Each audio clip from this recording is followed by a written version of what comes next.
Yo, what up? We back. Fair use, fair use, fair use. YouTube, fair use. YouTube. We back, baby. We back. Yeah, it's gonna be a good one here. It's gonna be a good one. You know what I mean? So let me see here. Let me see something.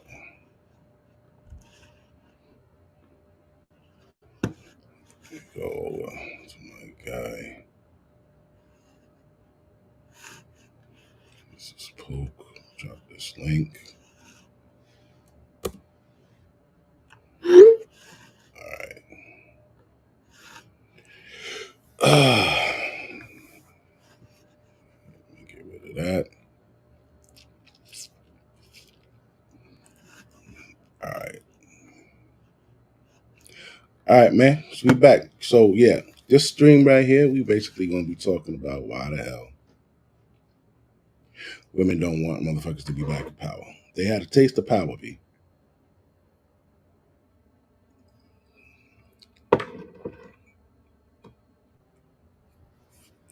They had a taste of power. They don't want to get that shit back. Why would they want to give that back? Right? You know, the craziness is they've been running. This rental of mine has earned over all across this damn country, every aspect of this shit, B. You know, doing what they want to do, girl power, all that good shit. That's what the fuck they been doing, man. It's my guy Poop. Yo. What up, bro? What's going on, bro? Man, I can't cover better. That's what's up, man. Good to freaking see you, kid. Good to have you. Likewise. What's going on with you? You good? Man, you know what I'm saying? Shit, like 2 weeks ago, I was on the road and broke a tooth. What? Yeah, I had a feeling from like when I was away. They had like, you know what I'm saying, like put this filling in, and like 2 weeks ago, I'm eating a piece of chicken. I had let it get cold. You know what I'm saying, the dentist explained to me, like when I went to take a bite of the chicken, my tooth, you know what I'm saying, just cracked. So like I couldn't eat it took me damn near a week to get into the dentist. God damn. I got up to Atlanta and I told my dispatcher, because he was trying to get me to grab another load. Yeah. I'm like, look, I'm in pain. I just got finished. Yeah, I can't eat. I'm not catching another load. We're not doing anything until I take care of my health. Big facts. So that was like Tuesday, not this past Tuesday, but the Tuesday before. I went to the truck stop, got to a dentist, and Thursday, I made it to an oral surgeon because I got a referral to an oral surgeon.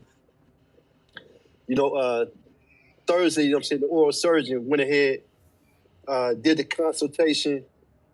My insurance, everything was good. Got the tooth extracted.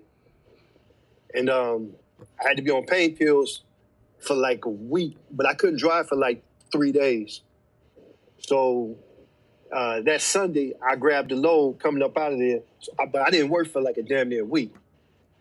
Couldn't eat, you know what I'm saying? It was like damn near a week. Yeah, man. Damn, man. Well, I'm glad you got that shit squared away. I hope you're feeling better, bro. Oh man, Sheesh. I appreciate it. Damn. So, man, I've been seeing on this shit, man. The females are tired. They pissed the fuck off because they know this shit about to be, it's about to be about the dudes again, man. They tight, me. They tight. I'm seeing this shit. So it's this dude Pete Hegseth, right? So they were grilling this dude, at his at his meeting and all of this shit. I mean, they were bringing up, oh, but you cheated on your wife. So fucking what? She's still here. Exactly. Like they was trying to bring up all kind of shit like, bitch, so what? And that turned out to be a pretty good stream. They were trying to bash Nelly, they were trying to bash Snoop Dogg and all of them because they like, yo, how y'all gonna perform for Trump? Like, and when they do it on a way like, oh yeah, go ahead and tap dance for a master and all that shit. That shit ain't working. That shit ain't working, man. I don't give a fuck what you say. You bitches gotta get the fuck out of here. Y'all got to go, man. Yo, when I look at you mind if I put you on screen or Yeah. Oh man, my man, what up, baby? I can't call it. My fucking guy. That's what's up. Yeah, so they upset. I don't know if you saw these chicks arguing in this fucking what they call this shit? Committee meeting? Nah, I didn't catch it. Oh, bro, these bitches talking about we could go outside. These are Jasmine Crockett and the Maze, whatever her fucking name is. yeah. I caught that. Oh, bitch, you can step outside. Hold on, man. What's up with y'all, bitches? Y'all can't do that. That mean anybody could be in Congress. I thought you had to be a real, type of motherfucker to be in Congress. You could just be probably just have a nice car and some nice suits and shit, and then you in there. Because these bitches want to invite each other to fight and all kind of wild shit. What's wrong with you? You can't go in there and do that shit, man. They don't care, bro. They don't fucking care. So what I got right now, I'm gonna pull up something real quick. This nigga Soldier Boy. This nigga Soldier Boy. But I seen him. I thought when he like supporting, you know what I'm saying, like Kamala. I don't even know. We about to find out, I guess. I don't let's see. Presidents, I only presidents that's dead. So my only dead president. Oh y'all. Oh God. I really don't give about Trump. I really don't give about you. I really don't give about Obama. I really don't give about my damn self. So you think I give about y'all? Something. All I care about is this money. You talking about, nigga? Wow, nigga. When y'all realize that the president of America, so y'all hate y'all own president? Well, y'all, bro, I'm the type of gonna go talk to the president. I can't talk to the president? I can't talk to the president? I don't know who it is. I don't get the president. I can't talk to him. This shit crazy. This nigga got so much money. But it ain't I can't talk to the it ain't no president. real money. Real money you influence politicians. Yo, you ain't never lied, B. Yeah. The fucking stream I did the other day, I had to go look up they motherfucking pockets, bro. This one dude, the real soft nigga that be in charge of that shit, that he don't know shit. He be up there, be motherfuckers standing behind him, talking about, it's legal, they could do that. He's like, all right, yeah, you can do it. I'm like, let that motherfucker sit down. That motherfucker, he raised like $30 million. He spent like fucking 20 something. Nigga got like $5 million cash on hand and zero debt. Who was that? Oh, what's this nigga name, man? The nigga that be running that shit. Hold on, I'm gonna pull his ass up right now. This motherfucker right here. And I'm gonna pull his shit back up too so you can see it. As soon as I see his name on this shit.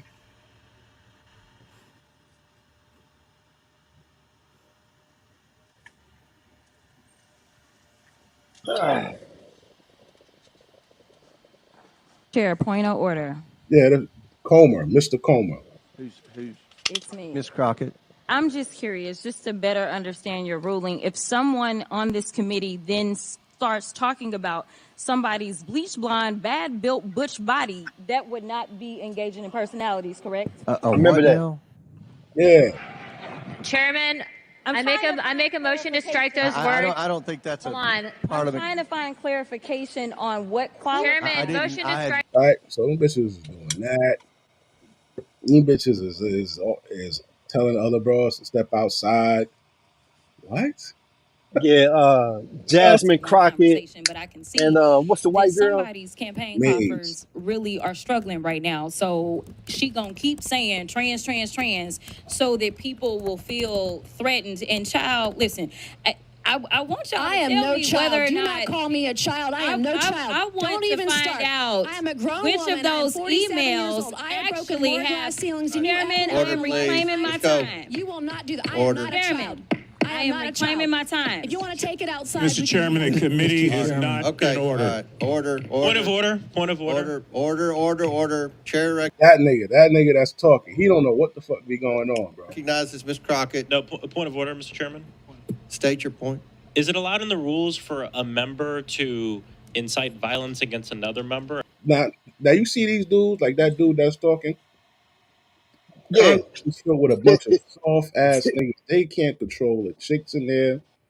This nigga, he acting like, but that's some real bitch ass nigga shit. Is there a rule where you can't threaten? I mean, she just Oh, she yeah, was to yeah, take yeah. it outside. I heard it like Hey, I have a the few First days Amendment ago. right too, And young so man. I have the I'd like First those Amendment words right. to be. Now I'm gonna pull up this dude Coma. Look at this motherfucker shit here. But this dude Coma's a soft motherfucker, right? Rank 47, right? Net worth 5.2 million in 2018, right? Yeah. Now, where we at? Oh, Damn, there was some shit where they had the breakdown of this motherfucker shit. Oh, this one different. But there was some shit. It showed that this motherfucker ain't had no debt, bro. I'm like, what? oh yeah, that's what I'm saying. That's what they doing. And they be taking donations from all these fucking people, man. Them corporations, you know what I'm saying, them lobbyists. Yeah. That's like, they going to DC to get rich. That's it. You look at AOC. They Yeah. say AOC was working in I think she was working in a sports bar, Yeah. and they said what her net worth is now, it's like 15 to 20 million in the short period of time that she's been in DC. Now here go the Crockett bitch, right? So she raised 2.9 mil. She spent 1.8, and she got cash on hand right here, 1.6, right? Debt 0. So I'm like, so her top contributors was whoever Miller, Weisbrod, Oleski, Doctors Hospital, Renaissance, Matthew, Southwest, Home Depot. These are people who are Wow. donating to this broad, right? This person donated 17,000, 14,000. A biggest contributor was whatever retired is. They donated 258,000 to her. So like I'm guessing they'll donate. Like I don't understand how that's not bribery, or I don't understand that world. So what I'm saying, I can't really speak on that. But I'm like, damn, man, I should have went politics, man. I should have went politics, bro. Nah. It's I I remember remember reading, reading, and and I think it was Benjamin Disraeli. Mm. He used to be like an an advisor advisor for for Queen Queen Elizabeth, Elizabeth. Oh, if my memory serves me correctly. He played a role in the in the Balfour Balfour Treaty, Treaty, which is when Israel was created. oh, So the discussion was, why don't you run for office? This is what someone had asked. I believe Benjamin Disraeli. yeah. He was, one of these Eastern European small hats. Mm-hmm. So he said, why run for office when I can just purchase the politician? Mm-hmm. Mm. Mm. These politicians are all bought and paid for. Wow. Like you look at the number of politicians in DC right now who are on the payroll of APAC. Yeah. Before Kennedy, I believe, got assassinated, he was telling APAC, well, he was telling the people who were the lobbyists from APAC that they had to, you know what I'm saying, register as foreign agents. Wow. Once, you know what I'm saying, they got him out the way, that argument went away, and it's never been an issue. And they're clearly foreign agents pushing, you know what I'm saying, the agenda of Israel. Mm. You know, they got it now to where they're trying to pass a law to where you can't speak on social media against Israel.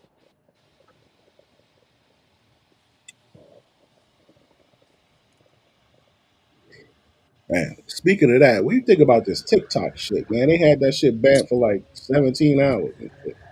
Then Yeah, still owned I by the would. same motherfuckers. Like, they was like, yo, China, if you don't sell this shit to somebody else, we're going to kick you off. China said, fuck you, I ain't selling my shit to nobody else. Check your constitution. And then they took it down for like 17 hours and put it back up. I'm like, what the fuck is going on here? I don't really believe in the government. You know, they be on some wild shit. You know, I don't know if they was scrubbing that shit for certain information or whatever the hell he did. But I don't see why you would take it down for 17 hours and put it back up. Yeah, I was listening to a podcast earlier, and they had a soundbite from Trump where he was saying that, look, once you know he's inaugurated, he's trying to work behind the scenes right now with the company that owns TikTok to work out an agreement to where the United States purchased 50%, because he said it's potentially trillions of dollars in TikTok could be worth trillions. Mm. You know, so Trump is like he's behind the scenes right now, because you know what? They with the ban, TikTok has a Chinese TikTok, Yeah. what they use in China. So it backfired. A lot of these TikTokers just went over to the Chinese version of TikTok. Mm. Everything is in Chinese. Mm. Everything is like when you do your permissions, everything that you got to sign to register, everything is Chinese characters, Mandarin characters. Wow. You know, so but the whole thing is behind the TikTok, the only reason they wanted to ban it is because at October 7th, you had so many of these young people that got to speaking out against Netanyahu and Israel and the genocide. And then, you know what I'm saying, TikTok became a problem for the for the genocide. Mm. So APAC, you know what I'm saying, you know, threw their weight, and you know what I'm saying, the politicians complied. Yo, check this shit out.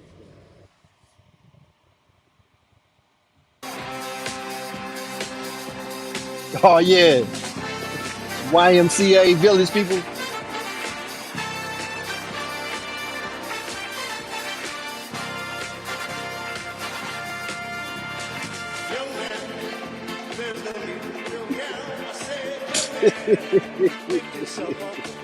This is funny, boy. Because the funny shit to me, right, is he ain't said shit about the gay people. Nah. He And the said, village people is clearly gay. yeah, he said shit about that trans shit. Yeah, because don't nobody care. Yeah, Don't nobody care about about your sex, your gender, what you do. But when you trying to put that on kids, yeah, people don't like that shit, right? that's where the issue comes in. You know, like all our life growing up, I've always liked Elton John. His music, Elton John is a legend, man. Yeah, We yeah, all yeah, knew we all knew George Michael was yeah. gay, Mm-hmm. the Village People. But that's, you know what I'm saying, that's what you do. Don't nobody care. That's your personal business. Yeah. But when you bring it outside the bedroom and you get to trying to force it down people's throats, no pun intended, then that's when you create an issue, man. Yo, do you know that there's like the gay people, they really don't fuck with them niggas like that. I know. It's an occult. I watched some shit. I was doing a live last night. I watched some shit with this dude, and he was talking about that shit. He was like, "Yo, there's a beef between the gays and the trans." I was like, "What the fuck?" Because he like, man, he said from the gay people's point of view, they like, yo, if they like, hold on, let me see. If they like, say there's a gay woman, right? Right. And the gay woman, she's gay because she likes pussy, right? But he said if a trans man pull up to the gay chick, she don't want that nigga. She said she like real Hell pussy. no. You ain't got a real pussy. So, and then the shit with their movement, they fucking up their movement and blaming shit on them and just basically riding they coattail too. So they don't like that shit. I told you, And like, when I made that comment earlier, man, they gonna, get themselves driven to, that easy bake oven, man. Like, like, do what you do. But don't try to, force it on people. Yeah. Like my great grandmother. will ask. My great grandmother had a favorite cousin, and her cousin, she had a brother that was my great grandmother's cousin too. But he was gay. Mm-hmm. Now every time we would go to Dayton to see my great grandmother's cousin Irma, my great grandfather, he would tell my great grandmother, he would say, "Look, Eileen, call Irma and tell her to tell Mac not to have none of his friends coming over because the kids is about to come down. And I don't want none of the grandkids sitting on his lap." This was every single time we ever went down there. Now, did Mac ever do anything to us? No. But I understand as a grown man that my great grandfather would rather err in caution. Mm-hmm. Because that's not a natural lifestyle, man. And if you, it's weird because if you turned on by the male anatomy and you're a guy, and then you got young male anatomy kids coming around you, honestly, I've been doing the research, man. A lot of them transgender people, man, a lot of them are pedophiles, man. Yeah, clearly. There's no such. Mm-hmm. Go ahead. You can't be a moral person leading an immoral lifestyle. Like that case that just passed. Nobody's talking about the fact that young man was 17 at the time, and that transgender was 36, bro. Yeah, that's the one you was talking about earlier. Yeah, that's not in the news. They're not even speaking on that. They're like, oh, this black man shot this transgender. Well, he shot the transgender because it was trying to. It was a predator. He was a predator. He tricked a 36-year-old man, tricked a 17-year-old boy into thinking he was a female. Wow. That's what happened. That's a trauma. That's a trauma. That is the trauma. And the 17-year-old kid, he said, "Yo, I bagged this chick. She 36. She told me I'm about to get this pussy. I'm excited." Man. He went over there. I think the shit gave him head, and then pulled the dick out. Shorty, man. Yo, he snapped. Like, did you see the two Caucasians They had adopted the two little black boys. Yeah. I think they gave them motherfuckers like 100 years or some shit like that. I think I saw 100 years, but yeah.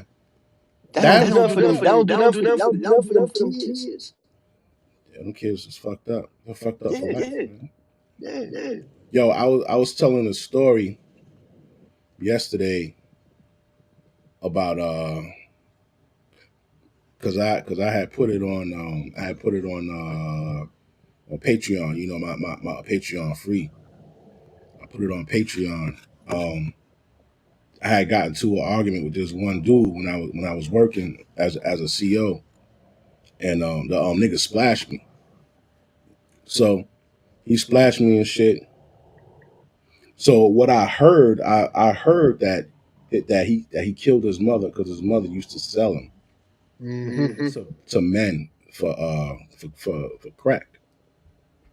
So you know, COs talk whatever I heard, but I didn't know. But being that the nigga splashed me, I was like, yeah, nigga, that's why your mom sold you, little faggot. Da, da, da, da. yeah, like bro, it just get like it get like that. It's a, you know what I'm saying? I already know. But when I looked at him, bro, it was true. That shit was true. So Man. you know, I felt like, you know, yeah, he splashed me, but I said some shit that got to him, whatever. Right? For like the next 4 or 5 days, bro, that shit was just eating at me, bro. Because in real time, this nigga's mother was selling him as a kid to fucking grown men, bro. Man. And you know, I forgot about the splashing. I like, you know, whatever, you know. But that shit, like as a man, that shit was fucking with me, bro. I ended up that was the only inmate I ever apologized to, bro. Man, like yo, I couldn't even look him in the face without feeling severe guilt. So one day I took him out he was having a service. Like like somebody was coming to talk to him or some shit. So I took him out. And I had chained them up in the day room. So they had to wear that bang. They had to wear cuffs in the fucking day room because they were fighting. So I took them out and shit, and I was like, "Yo, man, I gotta talk to you." So he was like, because that day after that, everything was, "How you doing, Mr. West?" Like you know, there was like, and that also made me feel guilty because like, you know, it was like the nigga wasn't beefing it like that, but you know, I said, yo, man, the other day we got into it and shit, bro, and I said something to you that I shouldn't have. You know what I'm saying? And he was like, he was like, yo, don't worry about it. I was like, nah, man, I'm sorry, bro. Yeah, man. You know what I'm saying? We dapped it up, you know, and but that shit was fucked up, bro. I was glad he killed his mother, bro. Hell yeah. How crazy is that to even say? But I was glad. I think he beat her with a bat, bro. Man, listen. In 92, when I was in the county for the murder case, they had brought this dude in, and we sitting there playing cards, watching the news. Dude that they had just brought in, picture come up on the screen. That shit happened a lot. He's in the county from beating his mother to death with a table leg because she wouldn't give money for crack. Oh man, I know that. So what happened? Big fat black Negro. So what happened? I called the roller light. I called the, you know, we in the county. I called the deputy. I'm like, man, get him to pack him up out of here, man. Get him out of here. He gotta go. Yeah, you gotta go. Like, you know what I'm saying? Like, I'm not about to be around you. You have to like go, man. Deputy, you know what I'm saying, came, had him roll his mat up, got him up out of it. Because you know what I'm saying? I can't. Yeah. But if it would have been, the roles would have been reversed, then I would have been all the way behind, supported. Like, yeah, you should have killed her. Yeah, you should have killed her. If she was like selling you, And the easy, I'm crazy saying, these bro, they growing up, I never, the world is seeing it now. And it's only seeing it because of social media. Niggas is actually telling like what happened to them as kids. listen, my mother was like, I worked through it, so I can talk about it now. My great aunt raised me. My mother is her niece. So my grandfather's little sister raised me.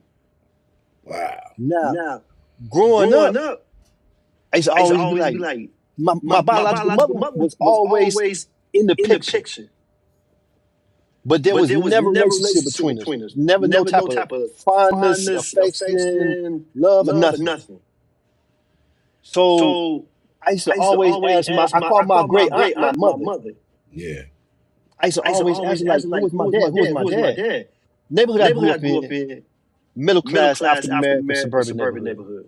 Yeah. Majority two-parent households. So at that time, I was like, who's my dad? Who's my dad? Long story short, I come home one day, I'm in like the first grade, I think. My mother, she finally came up with the play what she gonna put down. Now, this is my great aunt, keep in mind. Mm-hmm. She tells me, you wanna know who your dad is? I'm like, yeah. Long story short, she tells me this lame that was in love with my biological mother, they done came up with the story that he gonna play the role like he my father.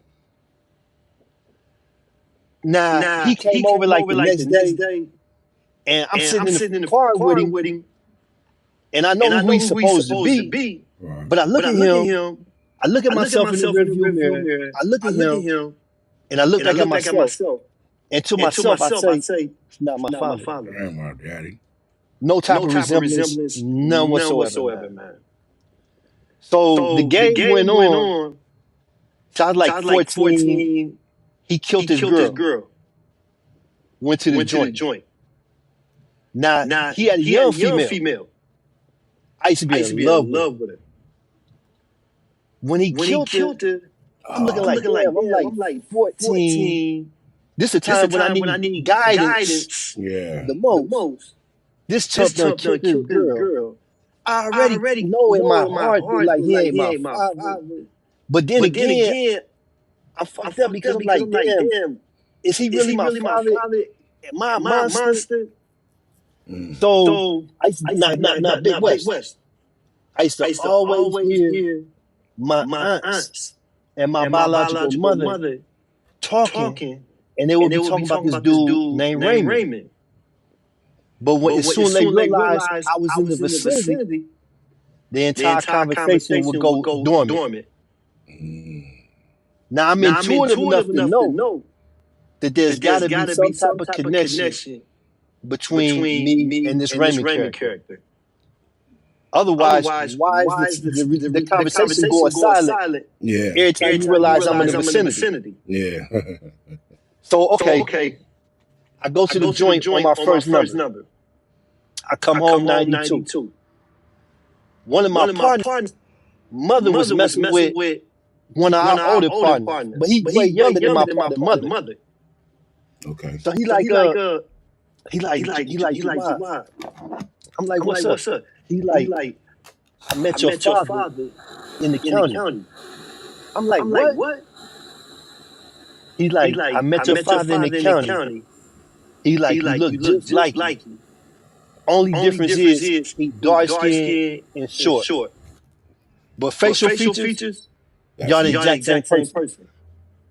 So he said he asked me if he had a son by my name. And you know what I'm saying?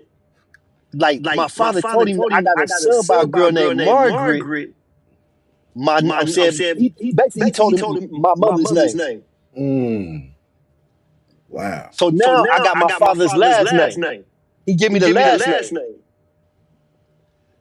I ended up getting shot April the 19th, 1992. That's like Easter Sunday of 1992. I get shot. Boom, a few months later, I ended up, you know what I'm saying, catching dude. Catching him. So I was on the run for like about 2 months. I got popped, you know what I'm saying? I'm in the county. And I meet one of my older cousins. He tell me like, I don't mean no disrespect, but I know all y'all when I see y'all. Say my father's name. So my mother come to see me in the county. I'm 23 years old. My mother come see me. I'm like, look, man, I'm gonna ask you a question. First of all, we gonna establish that the individual you told me was my father. He's not my father. We both know that. We both know that. Okay. She's like, yeah. I said, I'm gonna say his name, and I want you to fill in all the blanks. She's like, all right, tears went up in her eyes. I said my father's name. She said, yeah. Now keep in mind, this is my great aunt. She said, yeah, that's your father. He had Margaret from the time she was 14, 15, 16, 17 years old. Prostituting. And he was a grown man. And her brother, my grandfather, and her came out on numerous occasions and snatched my mother off the whole stroke. And she ran right back out there. So at what point, in my eyes, at what point did she become responsible and accountable? Like, you know what I'm saying? You trying to play the role like she's a victim. The very first time she got snatched off the whole stroke and was home, she was safe. So for her to keep going back out there, that's what she wanted to be. That happened a lot, man. Once you, like, as a kid, once you get used to a certain level of freedom, you do anything not to go back to any type of restriction. I remember my pops used to always ask me to come live with him, and I used to be like, man, hell no, nigga, like hell no. One, this nigga was super abusive. You know what I'm saying? Had a crazy temper. Was always beating motherfuckers.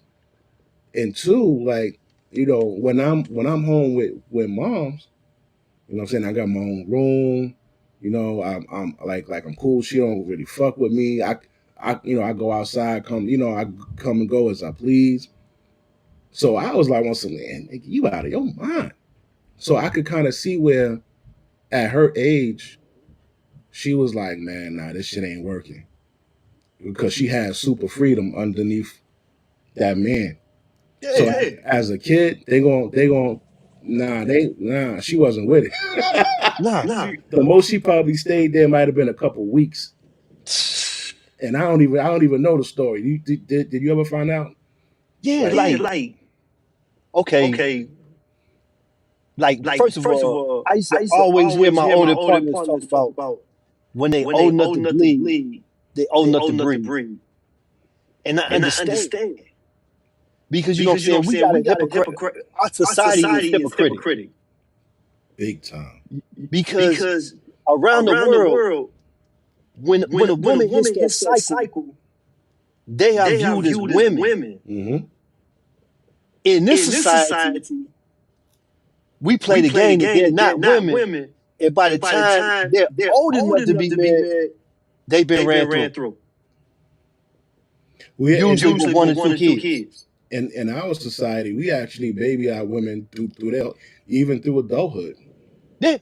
Nothing is ever their fault. They don't never have to take accountability for shit. When niggas start pulling out the accountability monster, you know, there's no accountability. Yeah, there's like, you know what I'm saying? And you know me, I don't be defending women. But when you said about her being young and running back, there's no excuse. There's no excuse. The only thing I could think about was that freedom aspect. The person ain't going to be bound. That's it. She a grown woman, and she being with it. I'm saying, like, my father had just come home from the Marine. So I never knew. Look, Vic West. I never knew none of this, man. Behind the screens, I'm gonna send you some stuff so you can see what I'm telling you. Okay. Like the person supposed to be my father, he was in the army. I used to always be like, I want to go to Marines. Why you want to go to Marines? They the first ones. They the first ones to get caught. Yeah, they always tell you. That's why I want to go. That's why I want to go. You know, like dude supposed to be my father. He used to be like, why don't you play basketball? All I did was football and boxing. He's like, I always played basketball. I never played football because I was too slim. I'm like, man, I don't like basketball. I'm physical, you know what I'm saying? Like, I like football and boxing. Like, me and dude never had nothing in common. But my father, I never even knew. My father was in Marine Corps, and I used to always be hollering, I want to go to Marines. I want to go to Marines. All my partners growing up, all my partners call me little boy. Guess what they call my father in the streets? What? Little man. Wow. Never met him. Know all my family now. Got pictures of him. You know, I get stories and everything. But growing up, I used to be in the little gang. And all my partners call me little boy. And my father, you know what I'm saying, was pimp. My uncles was pimps. And my father's street name was Little Man. Wow. Crazy, man. Yeah, man. But the connection, you know, the connection between fathers and sons, or fathers, period. Like a lot of people think that the man is just the fucking donor. There is a spiritual connection between the father, because remember, they came from yo. I be telling my sons, I said, man, you was living rent free in my nuts, boy. You better stop playing, because you came from me, bro. It's that nature and nurture argument. Yeah. And then you look at what's it called? Epigenetics. Oh, you saying something? I gotta look that shit up. Hold up. Look, epigenetics. You know, as far as you can go back on your father's side, your father. As far as you can go back, epigenetics says that on a genetic level, you can, on a primordial level, like in your not in your genetics, you can remember the experiences of your ancestors. Yo, oh my God, I always knew that, but I didn't know that there was a thing for it. It's epigenetics. Yeah, I always knew that, because that X chromosome. Yeah, that goes back time and time again to every one of your father, your grandfather, your great grandfather. Is keep on going. And it goes back. Epigenetics is that you can remember genetically your genes. Each one of your DNA cells, each one of your genes is a living being. Oh, that shit is real. And on a genetic level, it can remember the experiences. I got two examples for that, right? Molecular. Yeah. I got two examples for that. I never knew that the terminology for this. I didn't know that existed, but I knew that like you know, slavery and all that shit, that shit did come down in your genes, because like, I started thinking about it. I say, yo, if you walk and say you walking around in the city or something, say you get on the elevator, and on the elevator it's like nothing but Chinese dudes, and you the only black dude. Feel all right. You on the elevator, a bunch of Indian dudes, you the only black dude. You're all right. And every other race, when it get down to like white people, if I'm on the elevator and there's nothing but white people, now I was never, thank God, raised up during slavery or through the Jim Crow or nothing like that. I've never really encountered a real racist incident. You know what I'm saying? So I used to be like, yo, why are the hairs on my fucking neck standing up? Why do I feel like I don't trust these motherfuckers? Like what is this, right? That's the fucking epigenetic, because like when you look at a say take it to the animal kingdom, you could have a baby deer, right? And a baby deer will see a fucking lion. It never seen a lion before, but it knows, yeah, I need to get away from that motherfucker. You know what I'm saying? It's just instinctively it knows, nah, that shit is danger. Nah, be careful around. You know what I'm saying? So I'm like, yo, if I'm feeling like this, like, it gotta be something. So now, just talking to you, at 47 years old, I just now found out that's fucking why. Epigenetics. That's epigenetics. Yeah. It's on the molecular level. On a molecular level. You know, the DNA. You know, like we're made up of billions of cells. They have, you know what I'm saying, like coalesced and congregated together to make one body.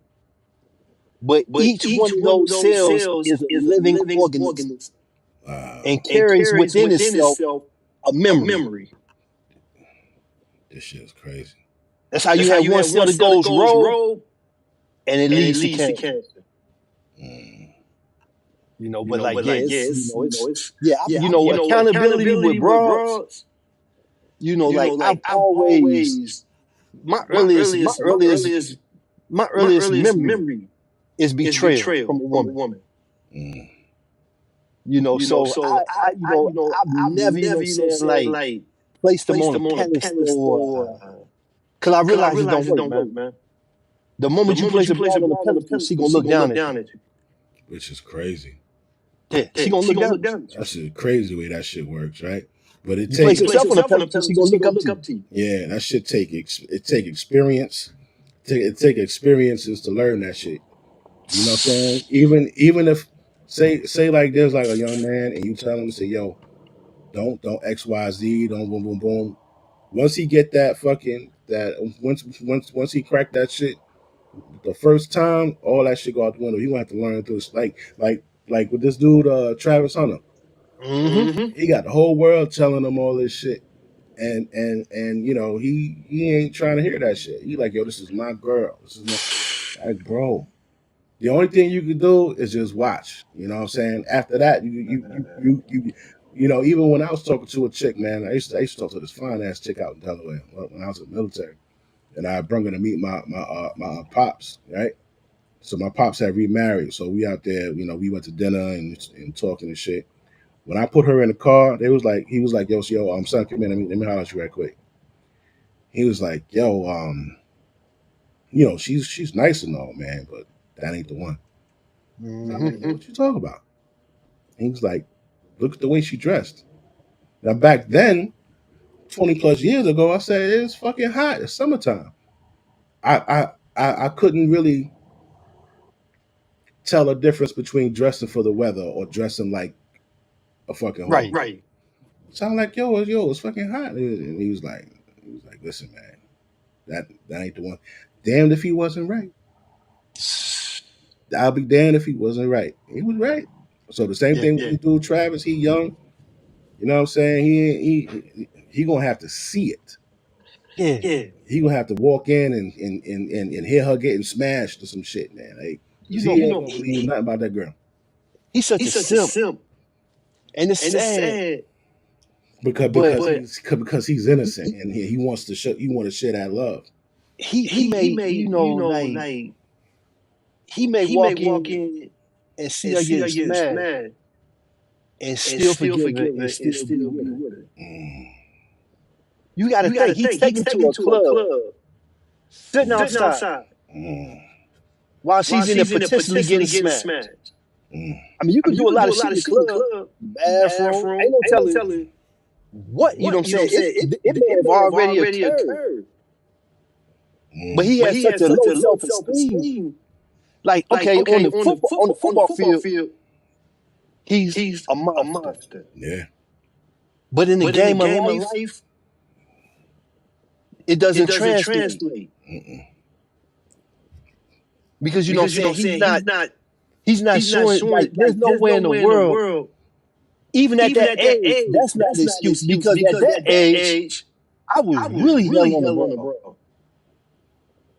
Because it's too easy to replace you.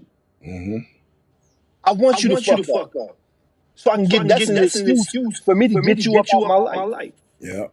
Because that I already enjoyed you, you know what I'm saying, you know, half a dozen times. Then it's good, like 3 months. I'm good.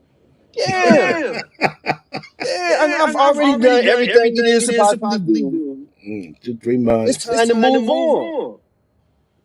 You know, but with him, you look and you like, okay, this is a young brother that when he looks in the mirror, he probably doesn't like what he sees based off on society. You know, he probably been told his whole life growing up, you know, that you ain't the best looking, you know, like the complexion shit, the complexion, you know, like the fucking the features. Yeah. And his teeth was fucked up when he he went and got them shit fixed. Yeah, so it's but you know what? I was reading psycho-cybernetics, and I read this some years ago. This was written by Maxwell Maltz, plastic surgeon. So even though he went and got his teeth fixed, when he's looking in the mirror, he's probably still seeing the exact same person. Because they can do the surgery, but the patient a lot of times doesn't see any type of improvement. You know, that's dealing with the self-esteem.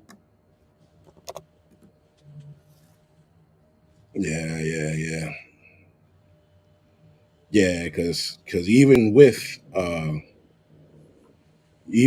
you know, the money and him fixing himself, he you know, he's at the end of the day, it's the same person. Damn, I gotta wake up to that every morning. Because I probably feel like he probably feel like, you know what? I never dealt with light-skinned females because my mama's light-skinned, my aunts are all light-skinned, and I seen the way that they behave, the way, you know what I'm saying, they mistreated the dudes that they dealt with. They always dealt with dark-skinned dudes, and they, you know what I'm saying, shit on them. Like, I've always liked dark-skinned women. All right. So let's take a look at this real quick. All right. Because these women is rallying up against this guy, and I'm gonna tell you what it is. Women they've been kicking ass in the fucking political field, in the entertainment field, behind the scenes, and all that shit. And that's because dudes have been letting them in. The soft men been letting them in these fucking positions. Like what's that chick with the big titties, man? Wendy Williams. Nah. The one with the Skip Bayless and Taylor. Yeah, the Taylor bit. She was up there, you know, smashing the big dog as soon as she got up in that motherfucker.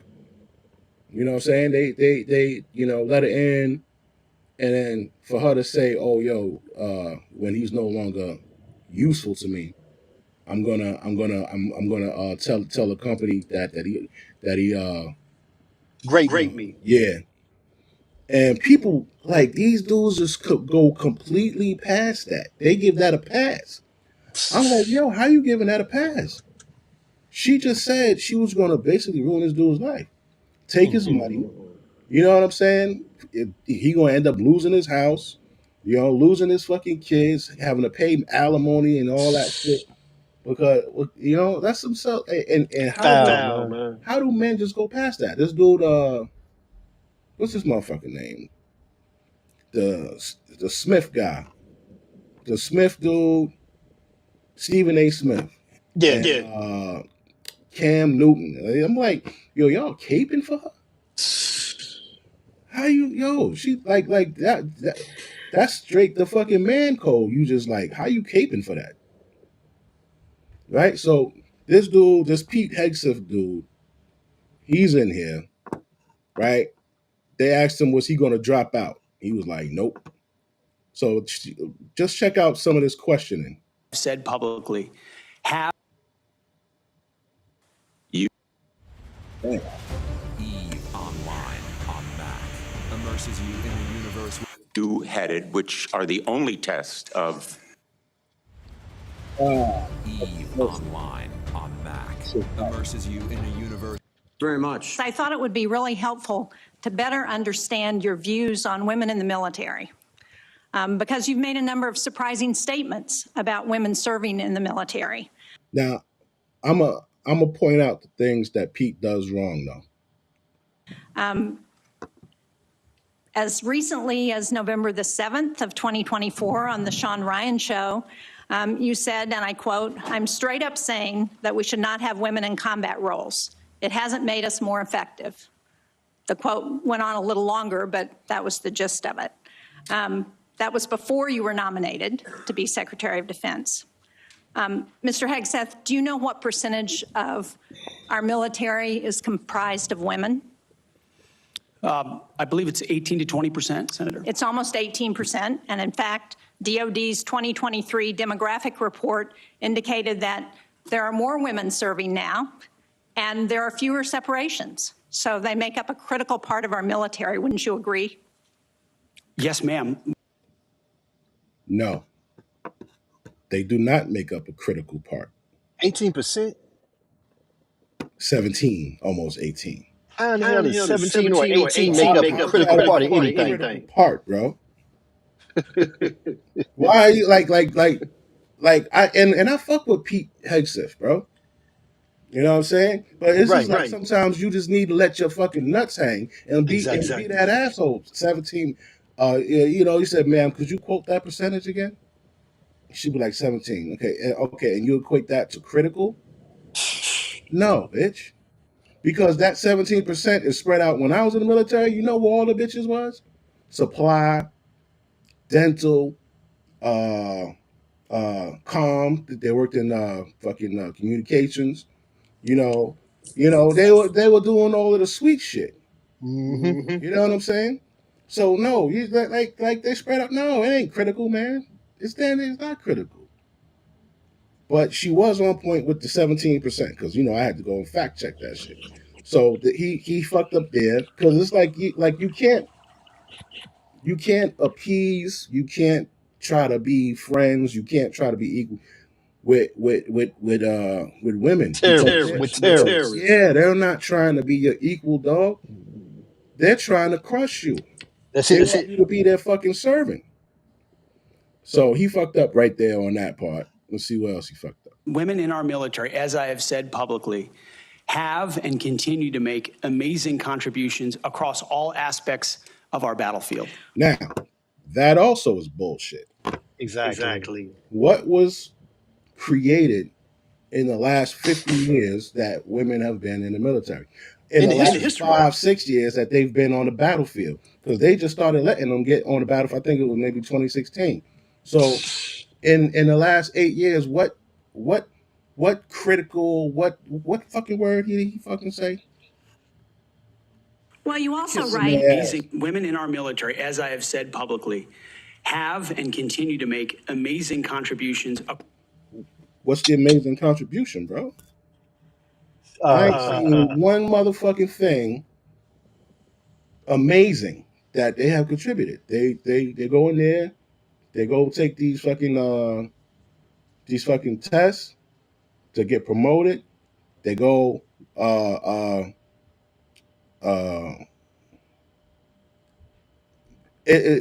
you ever seen that movie Troy? Yeah. All right, the part in Troy where they bring that Trojan horse on the sand, right? And the motherfuckers open the gates because they thought that was like a peace offering. Mm-hmm. But inside that wooden horse was a bunch of soldiers.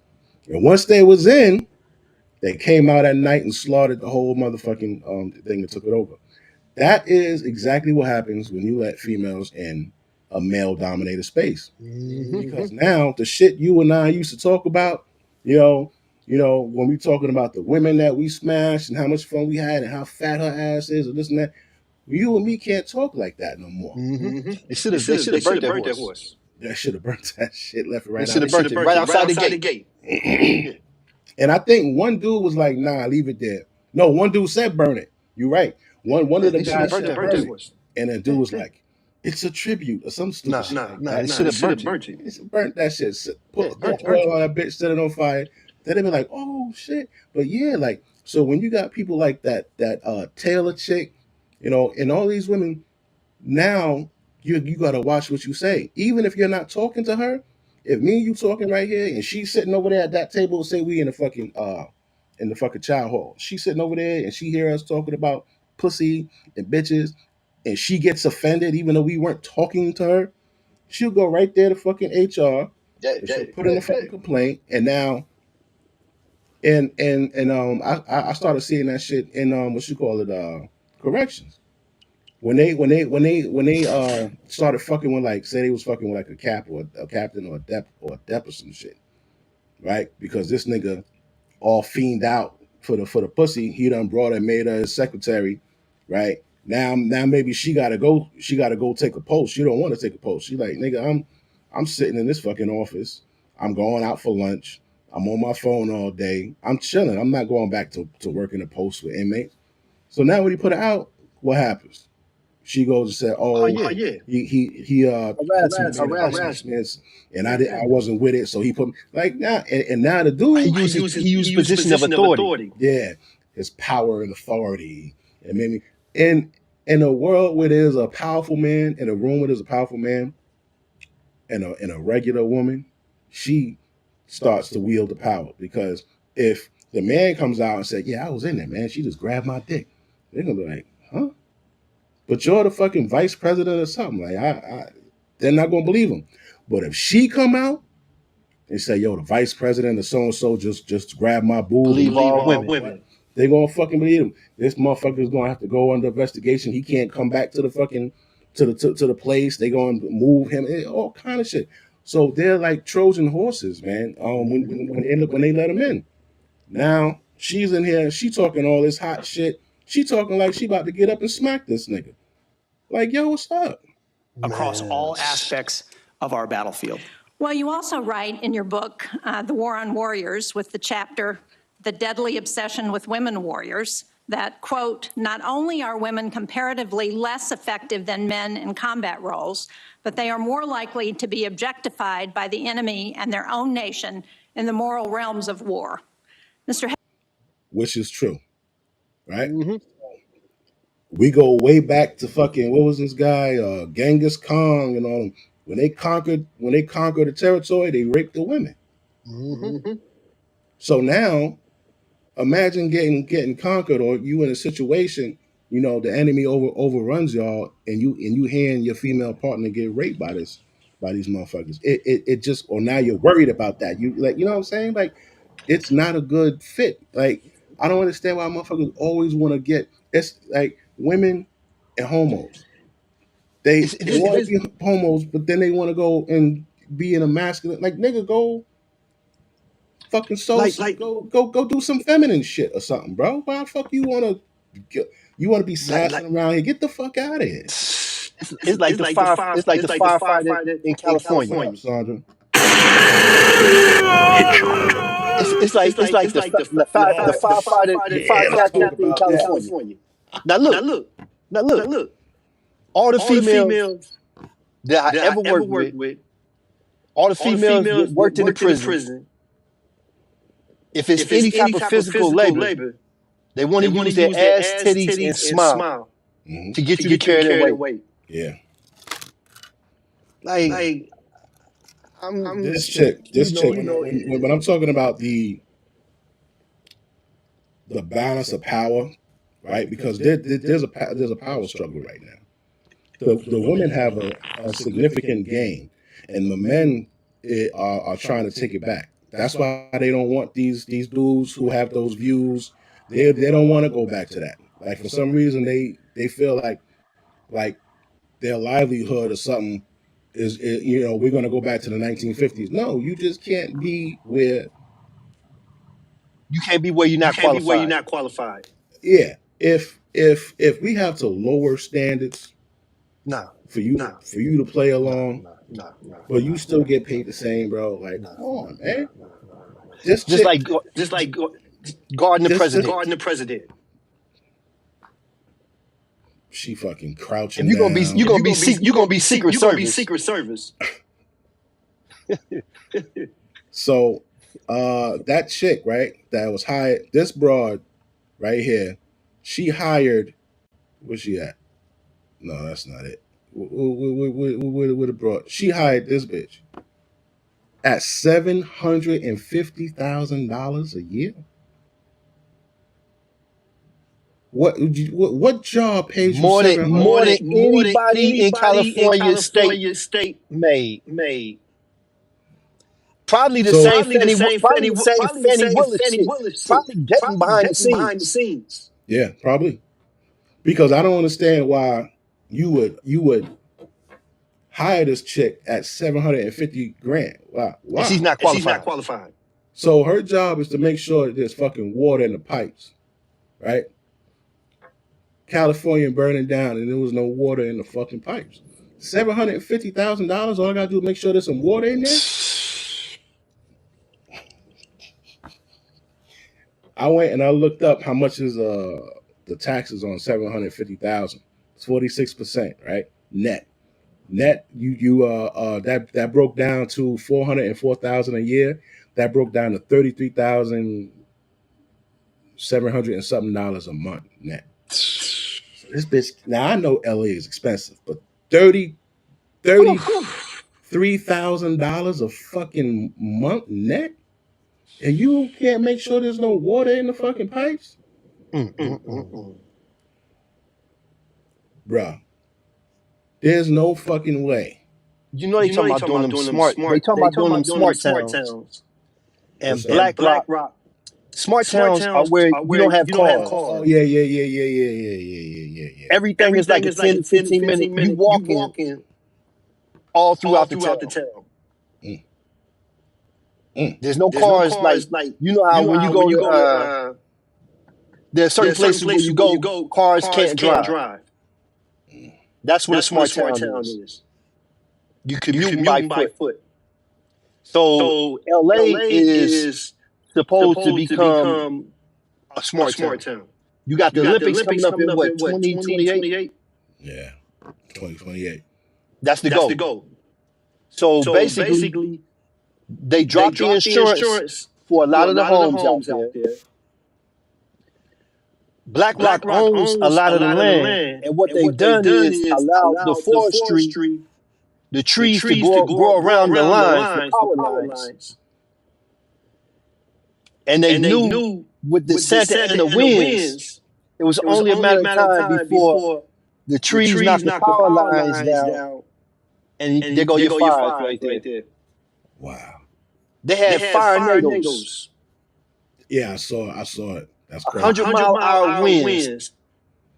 Fire moving like tornadoes. That's crazy. Yo, that shit is crazy, bro. This is another chick, same fucking meeting. But you degrade them. You say, we need moms, but not in the military, especially in combat units of our battlefield. But why was and here's the thing. How does that not make sense? I don't understand how that does not make sense to her. Every man is not even cut out for that. Yeah. And they're like, one thing I noticed, they'll say certain shit that make no fucking sense, bro. That makes no sense. I have many concerns about your record. Stretching will not make you flexible, and it will not eliminate your recurring injuries. Stretching will relax your... And particularly your public statements, because they are so hurtful to the men and women who are... Feelings. Yeah, really. God, fuck if it makes sense. Hey, what was that song? Feeling nothing more than feeling. Oh, what? It makes no sense. Miss, you had a baby. You're a mom. You want to go out there and get shot, and now your kid don't got a mom? Stupid. Well, I don't fucking Stupid. Stupid. Yeah, like come on. What the fuck is going on here? Currently serving in the U.S. military. Harmful to morale, harmful to good order and discipline. If you are saying that women shouldn't be serving in the military, and I'm going to read you your quotes because the quotes themselves are terrible. You will have to change how you see women to do this job well, and I don't know if you are capable. Nah, bitch. Nah. That statement right there is crazy. You will have to change how you see women to do this job, bitch. What? Yeah. Chauvinism is on the rise. It's on the rise, man. Yo, what? It's on the rise. You know, we're like 5 minutes. We're like 5 minutes away from. No, we're literally less than 24 hours away from. Shut up, bitch. Shut up. Shut the fuck up. Shut up, bitch. Yeah. Let's just be honest. I mean, because at the end of the day, what are you going to do? If it's not for a man enforcing your rights, what are you going to do? That's what it all boils down to. Yeah. And if it's not, that's animals. We're animals. That's what I always say. I always say men protect everybody and everything except men. There's no way that this shit should be happening. We'll protect women. We'll protect kids. We'll protect gays. We're 5 minutes away. Fucking certain types of birds and shit. And we'll protect certain types of trees. Fish. Obviously. But when it comes to protecting men, we don't do it. We just sent a dude to jail for 17 to 30 years because a transgender preyed on him and tricked him. If it was a woman, they would have said, "Oh, he used his fucking he manipulated her and you know they'd have made every fucking excuse in the world." Hopefully Trump pardons that young brother. Yo, I'm about to go hit up his fucking Twitter. Like we need to do a campaign. Pardon with signatures. Yeah, with signatures. It might take to build the momentum. It might take like 2 years, but that's it. He's sitting up there for by midterm, by midterm, if just in the black manosphere, we could, get 200,000 signatures. That's a lot of that, man. Yeah, they need to get, that, especially if he doesn't have a prior record. Yeah, he was carrying a gun. I don't know why the fuck he carrying a gun, but that don't justify. Yeah. He wasn't caught for robbing the bitch. I could see if he robbed it. Nah. And if he wasn't a felon, then he wasn't old enough to carry the gun, technically. Yeah. But if he's not a felon, he's not a felon in the possession of a farm. Yeah. I don't know if he was a felon, but even if he was a felon, then you charge him with a gun. Weapons under disability. That's 2 years. I'm an ex-CO, so I'm like, it's not like I'm like I feel like I gotta stand up for what's right, bro. Mm-hmm. You know what I'm saying? And that man don't deserve to be in there. For 17 years. 30 years. Nah. Because he was a minor. Yeah. And that person was 36. It's not like he was a grown-ass man. And the person was 19 or 20. This person was twice his age. Twice his senior. And finesse, trying to finesse woman to fucking molest him. Yeah. Finesse and molest. Yeah, that's crazy. And then when he undressed, after the if you see the hair on his chest, Bars. If he would have not given him head, if he would have not did a sexual, the shit might not have played out like that. But we don't know because he finessed them up until the last fucking minute. He finessed them up until the last minute, which is wrong, which is foul, man. Yeah, that's a crime in itself. This right here, this is crime in itself. That I put up on what do you call that? On the Patreon? Yeah. This is it right here. Should I tell him I'm trans? So at this point right here, you meet him at the bar, he buying you a drink, this thing is getting like you supposed to say, yo, listen, I just want to let you know I'm T or I'm trans or whatever. You're supposed to tell him this right now. Because right now in his mind, he's in that mode. Yo, I'm trying to take this home and fucking up. Yeah, so, he's 17. So she went past this, right? He went past that, finessed him for who knows how long, and got him to go to that fucking hotel. Yeah, I would have did the same thing. I'd have killed him. Yeah, I'd have killed him. I don't think I would have killed him, but I would have shot him. I wouldn't have shot him. Shorty head tapped him. I'd have killed him. He head tapped him.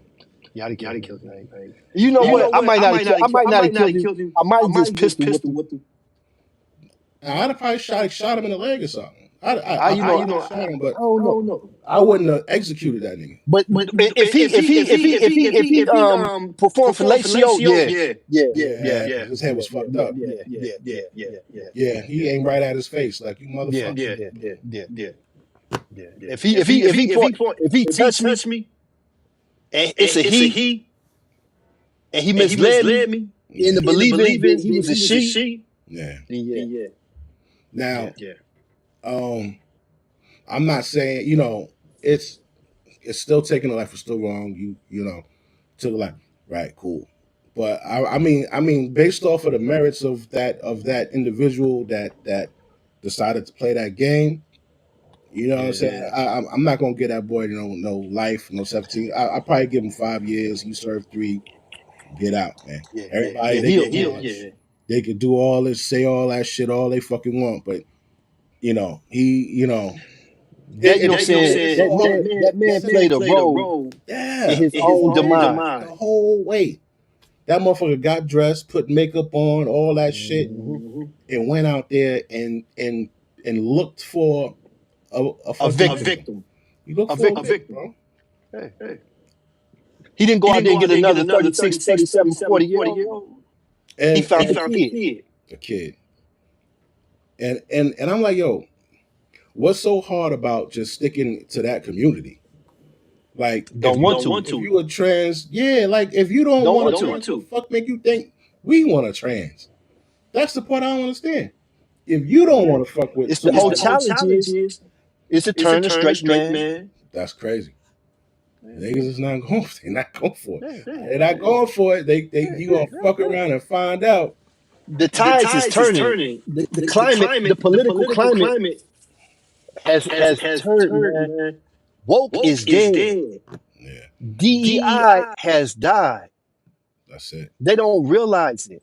It's over with. And the reason it died is because humanity just kicked in. Mm-hmm. White, black, ethnicity has nothing to do with it. A heterosexual man does not want to be forced to, like, you do what you do, but don't try to impose that. Don't try to tell me I got to play along with your sickness. Mm-hmm. Don't tell me I got to address you as a woman when you're clearly a man. Yeah, the fuck. And I'm going to get canceled and face losing everything.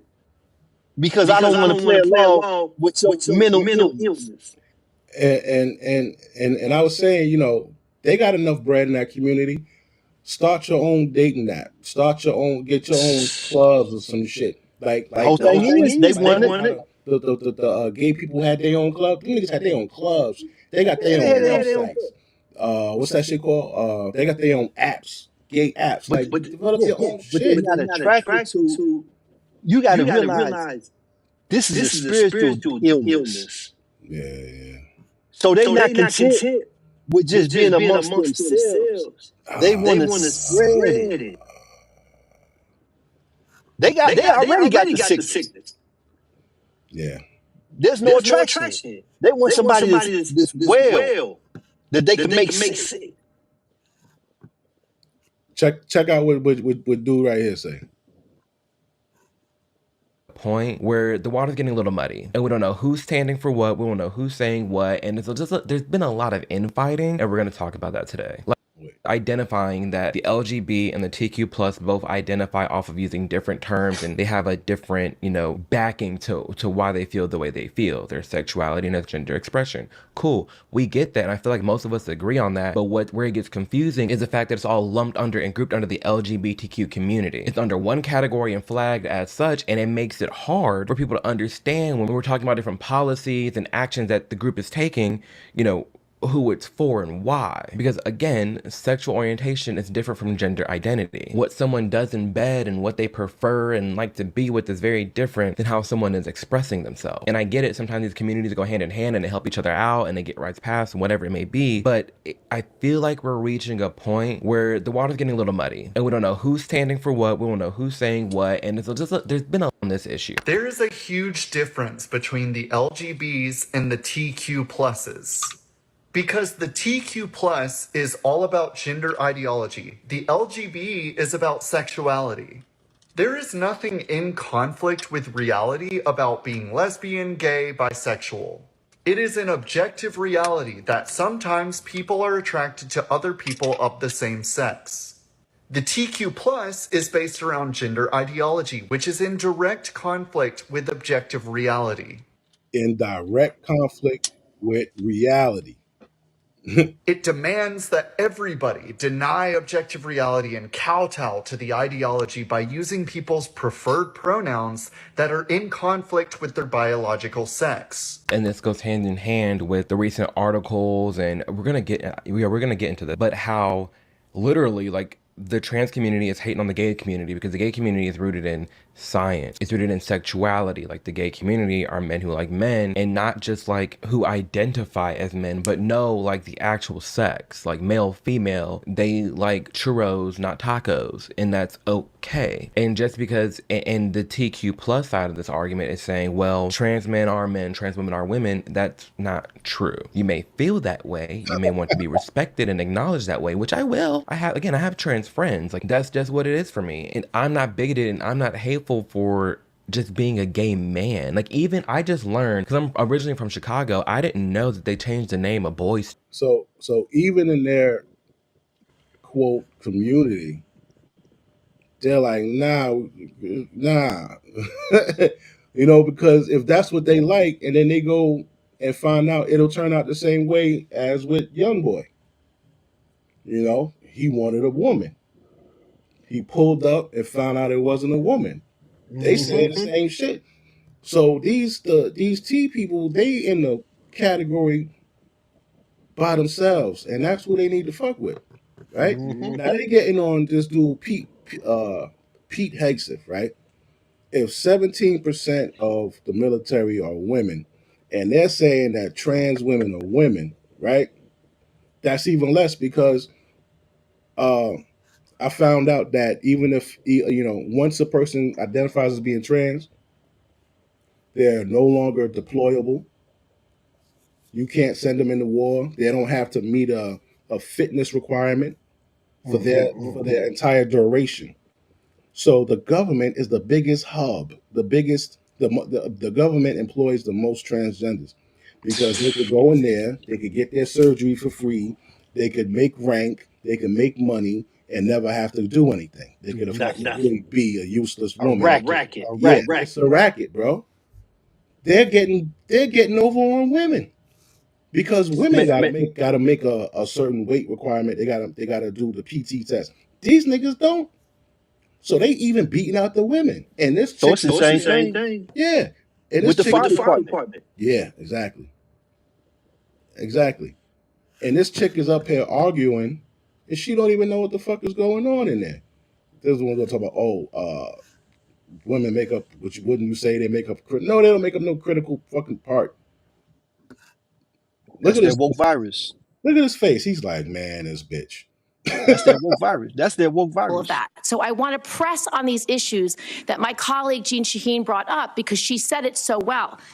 So first of all, you answered your questionnaire. Do you believe that any American who wants to serve in their country in the military and can meet objective standards set by the military should be allowed to serve without limitation? You've said yes to that question.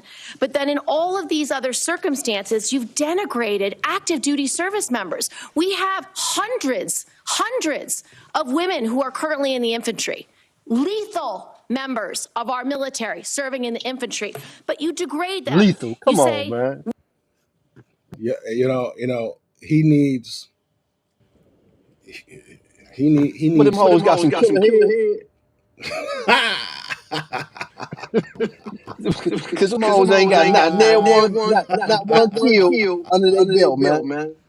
Yo, honestly, I don't even think women want women. Women want strong, 6 foot fucking niggas that look like Bronny or Idris Elba, fighting their fucking wars for them to make sure that they're not getting pillaged and plundered. They don't want these motherfuckers here. Like, look at this shit. Right? Inside story of how the Army reduced standards to get women through Ranger training. Right? Wow. So it's already out there. He wrote a book about it. The first integrated class started April 19th. None of the 19 female candidates made it through the Derby phase of the course. Out of the 19, right? 8 of them were recycled back to the beginning phase to take a second crack at it, right? When the next class shows up. Now that is a normal procedure. They call it getting washed back or getting recycled. So you failed it the first time, cool, you go do it again. The second time, none of the 8 passed the second try. Right? So of the 8 that didn't pass the second time, 3 of them were given a third try, but were required to start back at the very beginning and do rap week again, which is known as day 1, right? Right. Now it says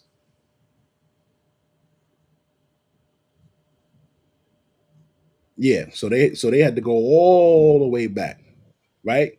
And it says getting a third attempt at the course is certainly unusual. So now your standards were decreased. You got washed back once. You got washed back twice. You all failed on the second attempt. Then 3 of you still tried, and they gave you a third chance. They don't give men a third chance, but they gave you a third chance. So how are we sending? How are they lethal? How are they? How is this helping? Nobody else is doing this shit. Russia ain't doing this shit. China ain't doing this. Our adversaries are fucking killers. Did you see the Russian that they're praising? He went and bodied the Ukrainian soldier. He went. I ain't see that. Yo, this motherfucker. I probably could show it because it's not too graphic. But he was guarding a fucking entrance. All this shit out there he couldn't see. The Russian soldier popped out. They saw each other. They started clapping each other. Boom, boom, boom, boom, boom. The Russian soldier ran down on this motherfucker, pulled out his bayonet, and just started cutting this motherfucker up, bro. So the dude had a fucking camera on. So I guess the battlefield could see, they could see on the field on the ground level. So they saw him. They recorded the man saying, "All right, man, you won. You're the better fighter." He was like, "Yo, just just let me die, man. Just don't just let me die. You won. Those was his words. The Russian soldier got up and walked off. They gave that nigga a medal. Hell yeah. So imagine him running down on a chick. This is like and you can't do what that fucking Ukrainian what that soldier did. You can't even do what he did. The only thing she gonna do is try to, you know what I'm saying, give up the guts. Get she so yo, listen, man, how long you been out here? You need some buzz, you need some head. Yeah, yo, that's chill, it. man. Just yo. That's it. So the battle, I gotta pull it up because it was just so amazing. It was amazing.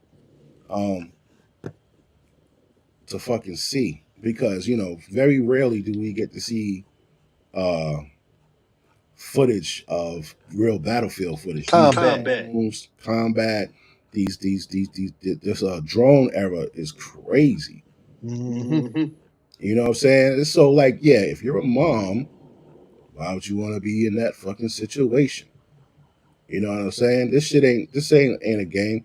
And really what I think it is, women have not had the burden of being called to actual war and being put on the actual battlefield. They haven't had that yet.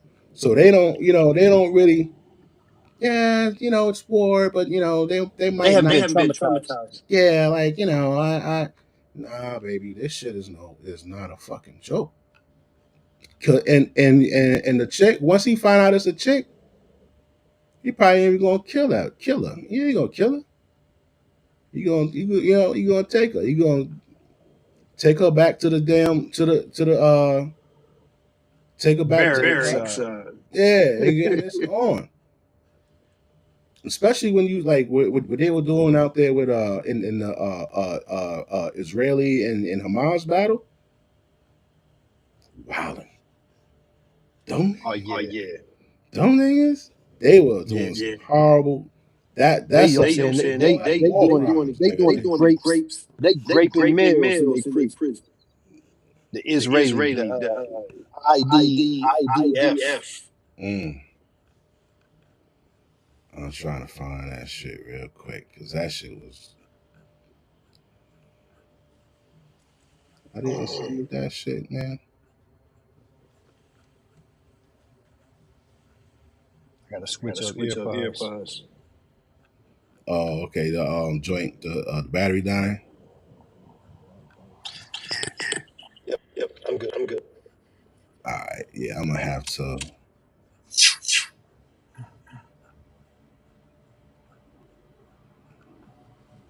Yeah, I'm gonna just have to pull it up on the history. Yeah, it's taking too long to pull up on the history.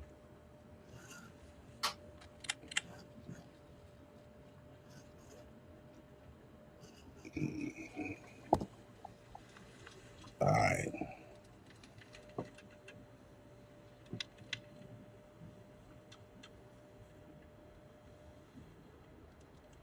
I went to look at a laptop yesterday. Yeah.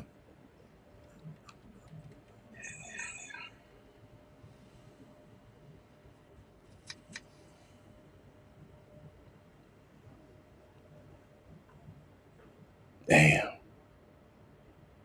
Nah, fuck, man. I can't find it. Oh, wait a minute. I'm bugging out. Just look this shit up on YouTube.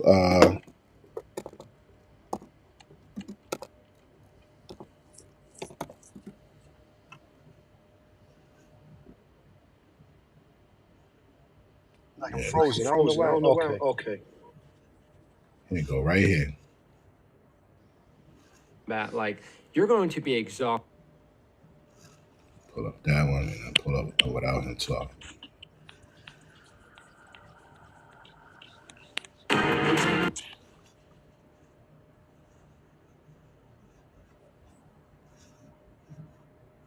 Here you go.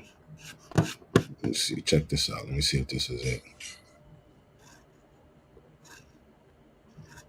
Oh, we got a comment. Justin Young. Just, what up, Just? Yeah, Just on the block. All right, let's see.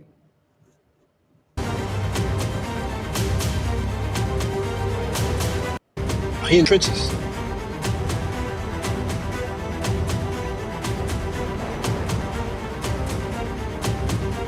spirit of Ukraine's defenders.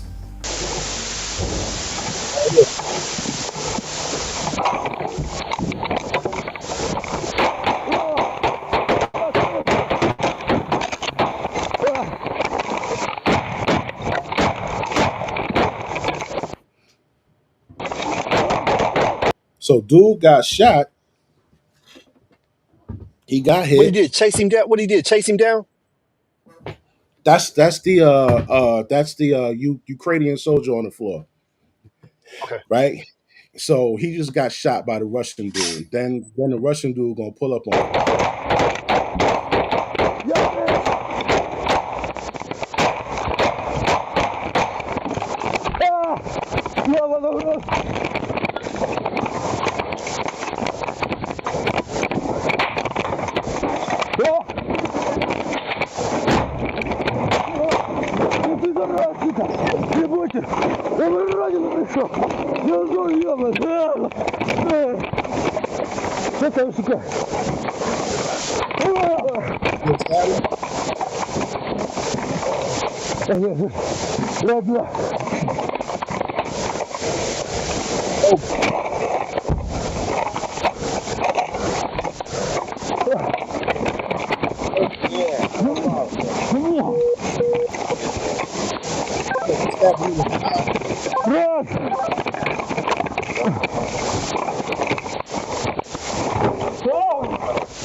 Now the crazy part, at home base, they watching this nigga get killed. The Ukrainians. Yeah.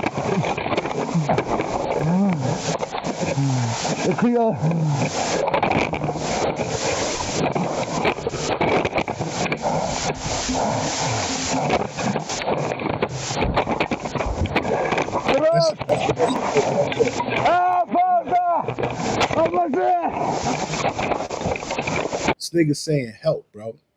This nigga's he's about to die, bro. This nigga saying help. Man. So is this dude Pete? Is Pete wrong for saying mothers don't belong in this shit? Hell no. These niggas gonna fight for that, bro. Hell no. Like, you know what I'm saying? Most men ain't even cut out for that. Yeah, it's a small percentage, bro. Some of these that's why they call them gladiators. Yeah, man. Some dudes, even you got to be forced into that. You got to just be in that situation. Ain't no make it out. But there's no female term for gladiators. That's a good point. Damn.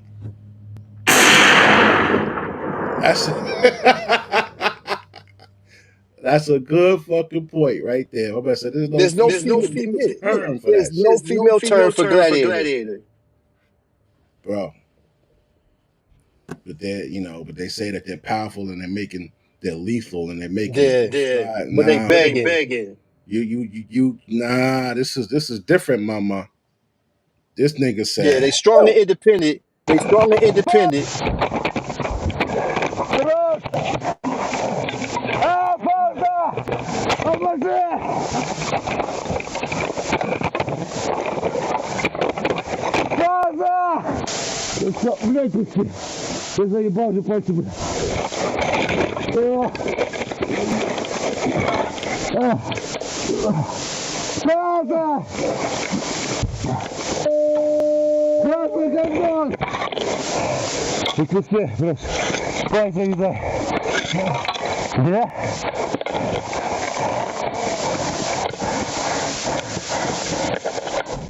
Yo, do you see the blood dripping off of whatever the fuck? Off the knife. Them niggas they was going at it, bro. They was going at it. A man just said women want to go in the battlefield to get preferential treatment. Thank you. Preferential treatment. Yeah, man. Like this ain't where you who the hell wants their mama to go through that shit? If you want your mama serious, they want to play. They want to play games. What the fuck you talking about? There are hundreds. Bitch, there's 400,000 or some fucking U.S. soldiers. You talking about there's hundreds? What are you talking about? That's a drop in the bucket. What are you talking about? But this shit is Nurse real. Nightingale. That's what they say.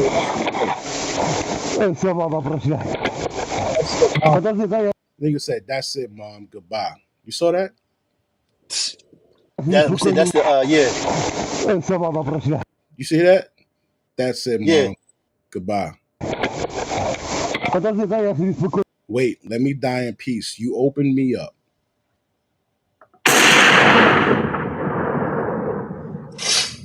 But you know what? Let me breathe a little. It hurts a lot. But them, you know what? Big West. What's up? Don't even know if, you know what I'm saying, the captions could be taken for I mean, because it's so much propaganda. Yeah. You know, we don't know if them, I mean, it's clear dude killed him. Mm-hmm. But the story is being written by,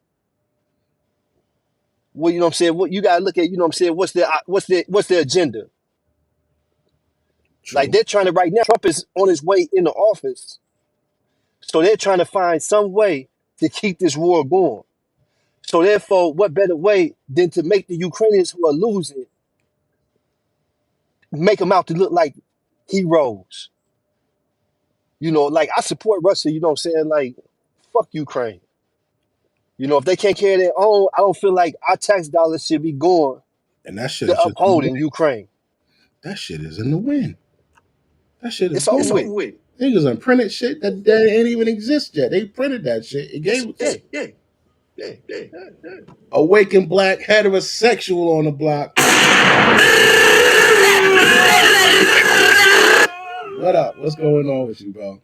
There's no such thing as equal rights between men and women. Only respectful. Oh, wow. That's all it is, respect. Wow. Men are kind beasts, man. Because if men wanted to take away women's rights today, or 12 o'clock tonight, there ain't gonna be nothing they can do about it. You know, fucking march. You know, oh, this is the Russian Ukrainian war. This dude, they just gave this Russian dude a medal the other day after watching this.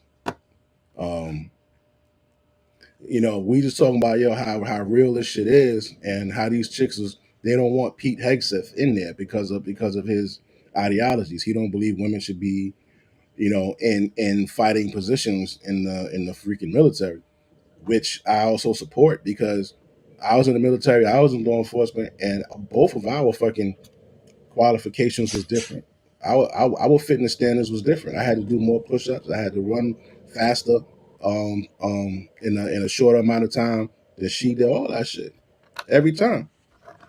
And now fucking infantry. What office is Pete Hegseth? What are they trying to get cleared for? Oh, Trump trying to make him like a new Department of Defense dude. Okay.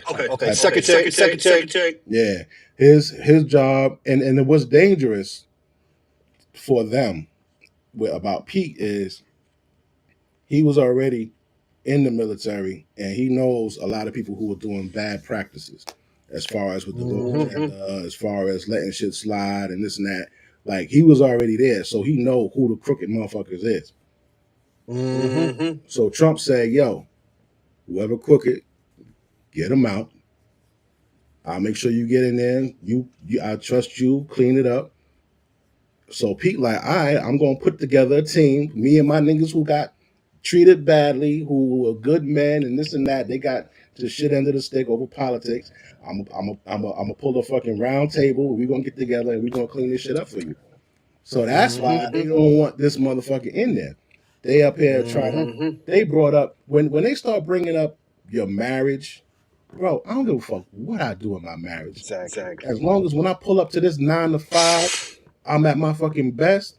You shouldn't care what the fuck I do with my marriage either. Exactly. When we talking about war, we ain't talking about funds. We ain't, you know, we're talking about war. They would never think about questioning an LGBTQT trans person about their relationship. But when it comes to a heterosexual male, you on trial. Mm-hmm.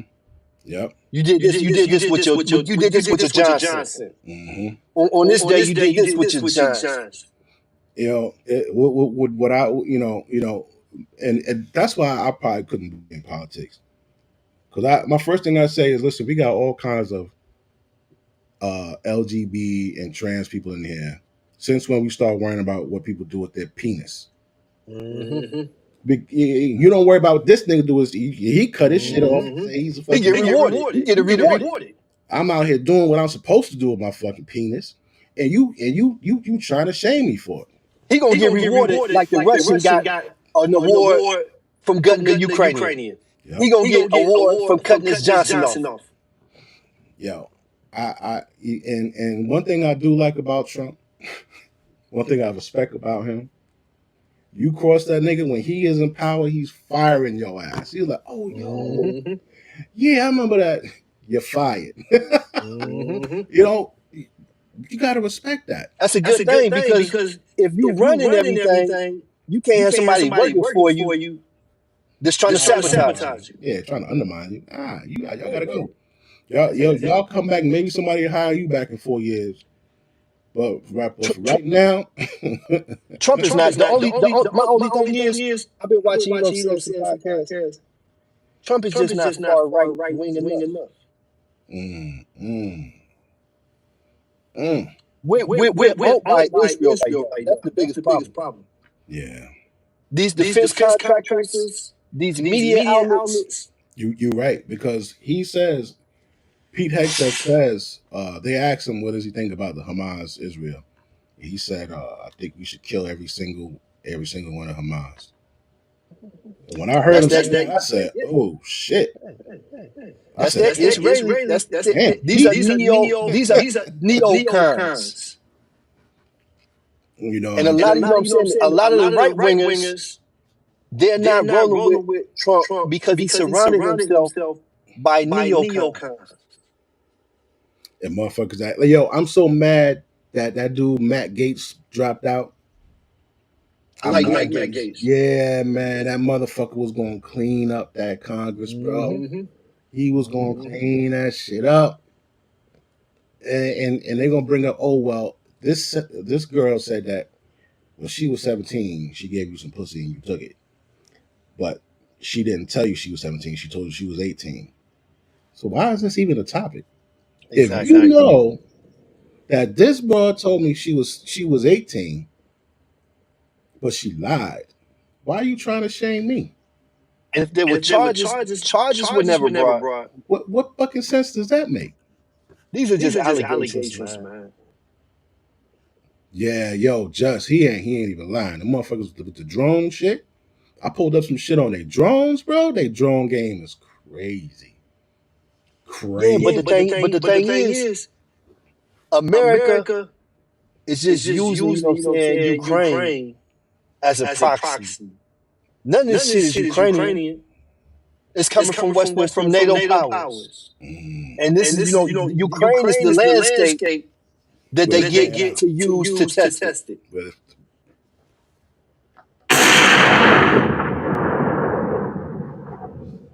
Yeah, they testing the motherfuckers. Yeah, all their toys. I watched the video. The drone got the camera on it and it's chasing niggas and shit. And when it gets a certain distance, that shit just blows up. So this shit is like, once the technology links on to a human figure, that shit go boom. And the scary thing is, oh shit, it's with AI. Yeah, facial and the direction it's going. Yeah, so if Kamala would have got in office, yeah, it may have been, in a shorter period of time that those drones were being used right here. Yeah. Yeah, facts. Hey. Let's get back. We need moms, but not in the military, especially in combat units. So specific to Senator Cotton's question, because Senator Cotton was giving you layups to differentiate between different types of combat. And specifically, as secretary, would you take any action to reinstitute the combat arms exclusion for female service members, knowing full well you have hundreds of women doing that job right now? And the standards, your 2 mile run, Tom, is about the Army combat fitness test. It is not the requirements to have an MOS 11 Bravo, which is the infantry. These are the requirements today for people serving in the industry, men and women. They are gender neutral, and they are very difficult to meet. They have not been reduced in any way, and our combat units, our infantry is lethal. So please explain specifically, because you will be in charge of 3 million personnel. Listen, honey, you're going to have to show me. You're going to have to show me that paper that you just held up and talk that bullshit to. Yo, you know what, man? He wasn't like, do you know who's excellent at this shit? Tom Holman. The guy that they got for the yeah. Borders off. That nigga, Borders he'll cook them bitches up there. He'd be like, I don't know. Let me see it. Yeah. I said that because XYZ, boom, boom, boom. He's good at that shit, bro. My man, Pete. You know, he's definitely going to be good at his job. But this part right here, being grilled. You know, he's just trying. I feel like he's trying to be too respectful to people that's not being respectful to him. Mm-hmm. You know, like remember when they used to say, if you want to do public speaking, just picture everybody naked. Mm-hmm. Right? Picture a fucking Nazi head or whatever, Hamas head, whatever the fuck you want on these motherfuckers when they speak, and talk that shit. Don't be sitting there like, yeah, you know, they've made amazing, you know, battle on the battlefield stride. No, they haven't. Oh, 17% is critical. No, it's not. Yeah, you know, like stop with the bullshit. Haven't done shit. And they had them back to back to back. This is some other broad. They just women who just don't want men back in the fucking driver's seat because they know that they about to push them the fuck out. Yeah, free R. Kelly. Free up.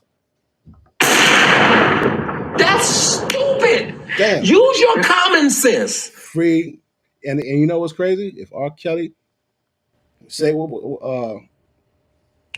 Kelly came home on a Friday and he threw a concert on Sunday, that should be sold out. Yeah. I'm gonna give you another one. Say Diddy came home on Friday and he threw a party on Sunday. That shit. Everybody gonna be there. Everybody gonna be there. Like yo, Vaseline, and baby oil the fuck up. Yo, I would do a straight. Do you know what I would do from now on if I was him? BYOB. Bring your own bottle. Bring your own bottle, motherfuckers. Y'all niggas. That's it. Whatever you want. Whatever you want to bring. Bring your own bottle, nigga. Carry that shit around my crib. I don't want to hear nothing. I don't want nobody saying I put nothing in nothing. But they gonna be sick, man. If they gonna be sick if Trump does what he could potentially do. If he was to, you know, say like grant pardons, yep, to R. Kelly, to Diddy, homeboy who clapped the trans chick, because if little short dude from Canada. Man, little brother, you know what I'm saying? He shot that, but he ain't even shoot that bitch, Meg Thee Stallion. Oh, yeah. Tory Lanez. Tory Lanez. Listen, if Biden could pardon that guy, that judge who was selling children to the private prison, Trump could free R. Kelly. You was sending little kids to prison, man. Yeah. For kickback. Yeah. R. Kelly ain't did shit. Yo. All the women knew, all the people knew what they was doing when they was sending their daughters to him. So why ain't they in jail? Nobody, I don't know, man. They just want to just blame the big bad man. The person that is the most endangered species right now is a rich Heterosexual man. rich heterosexual man. Black, white, whatever. You a Don't even matter. Don't even matter. CEO, nigga, and you got all them chicks. She was a, what do they call them? Interns and all that. Nah, man, don't hire that bitch, man. Yo, if I was a CEO, it would be outside my door. All females must be accompanied by a male. Be advised, you are being recorded and you walk in the store. Because I'm not trying to hear none of that shit. And they coming. Yeah, and they gonna come in because Big West coming in his motherfucking office. You know what I'm saying? It's only a matter of time. It's only a matter of time before they come with the false allegations. Mm-hmm. And you know the moment you don't do what they want you to do, then they're gonna try to extort you. Like I cut my, you know what I'm saying? You remember I was telling you about the little, young bro that I was dealing with outside of Baltimore, right? Yeah. I had to cut off like about 2 weeks ago, man, when I was in Atlanta. Cause look, I told you she going on a little trip with her girlfriends in Colorado. Yeah.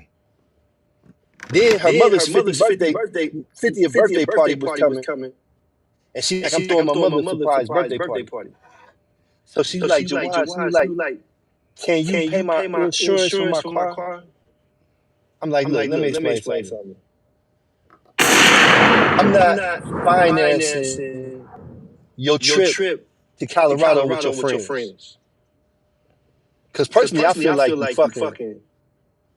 Whether you are or you aren't, in my mind, I feel like you fucking. Whether you fucking another chump or you and your girlfriend fucking each other. I feel like somebody's getting fucked. And I'm not gonna get fucked. Mm-hmm. It ain't gonna be me. Oh, it's not my trip you paying for. I already paid for that. My mother's birthday party. I'm not paying for the trip or your mother's birthday party. You should have paid your insurance and your car note before you paid for a trip. And if you couldn't afford to pay for the birthday party afterwards, then that was on. I'm not paying. No. I'm 56 years old. Nobody's ever thrown me a birthday party. I'm not doing shit for people that's not done for me.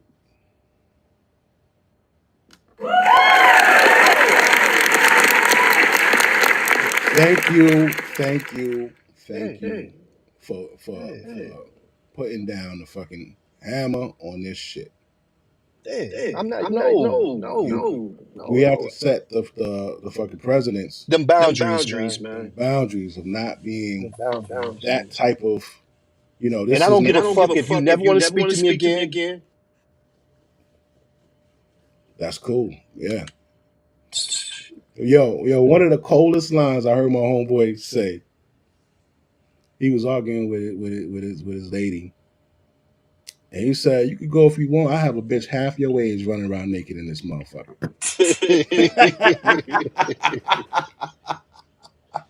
I don't think he understood how cold that was. He said, man, I have a bitch half your age running around this motherfucker enjoying all this shit. And she stopped. He said, yo, she stopped. If you ain't gonna be able to meet somebody and instantly run around their fucking crib like that. You ain't that bad. Nah, exactly. That's the thing that they don't. That's the thing they don't get. Yeah, they got so deep off into this bad bitch mentality. Let me explain something. This was actually telling you wear a wig. I got love for you. But the idea that you really like this bad bitch. You got fake eyelashes. You got Becky Blonde wig. I can get a passport and go overseas and get with a bra that naturally grow the hair that you buying. Not have to spend nowhere near the money that I spend when I'm dealing with you. And get respect femininity, Hey, I'm submission. I was struggling. Yeah, man. And you know, one thing, right? A lot of people will say, a lot of people a lot of people are under the assumption that men feel that these passport bros feel like they could get better women. No. They know that women on the globe need men and that they need resources. They're saying that these bitches over there are way more appreciative than the ones at home feel. It's not about like because I'm not passport bro, but I be hearing shit these dudes be saying about them, and I'm like, yo, y'all are missing what the fuck they saying. They know that the bitch is only talking to them because they got 10 times the amount of the dudes in their fucking hometown. But these bros offer so what is it that she's offering that'll make this nigga fly 8,000 miles away, buy plane tickets and fucking hotel pass to take her to get a steak instead of taking your ass downtown for a steak and a cocktail? Man, What is the difference? I'm watching this podcast. Nice. That's it. That's it. I was Niggas watching a podcast, dude in Thailand. He was showing the different restaurants, rooftop. So I'm sure you're familiar with Ruth Chris. Yeah. He was saying that like he was in the little restaurant on the rooftop, and the food was comparative to Ruth Chris. But what he was playing for her plate was $40 US. Could you imagine going to Ruth Chris, getting the top flight plate? $40. No, it's never gonna happen. That's two fucking drinks. At Ruth Chris, that's two drinks. Just like you said, two drinks. Her plate and drinks was like 40. His plate and drinks was like 40. On a rooftop in Thailand. So I got my application for my passport. I just got to get a copy of my birth certificate. And I'm going to go ahead and do my passport. And I'm thinking about going over there for like a month in November for my birthday. Oh, shit. Yeah, you on the right path right there. Yeah. The motherfuckers over there, man. You gonna have a ball. You gonna have a ball over there, man. I just saw some brothers talking the other day about it. They was like, yo, man, these broads came over here and fucked this shit up. Apparently there's a bunch of sisters. Damn, there's fucking snow coming down, bro. God damn it. Yeah, I'm in North Carolina right now. Oh yeah? Yeah. It's a nice over there, like the weather. It's chilly. I'm in Conover, east of Statesville. Okay. Like northeast of Charlotte. Yeah, man. They like, yo, man, it's chicks over here, and they advertising on TikTok to the other bras. They're like, yeah, it's condos for $500. Yeah. So now all the bras is running over there. Niggas trying to get away from y'all, man. But ain't no Thai men trying to deal with them. Them same videos they say that they not desired. Nobody desires them over there, man. And they ain't gonna want the dudes over there.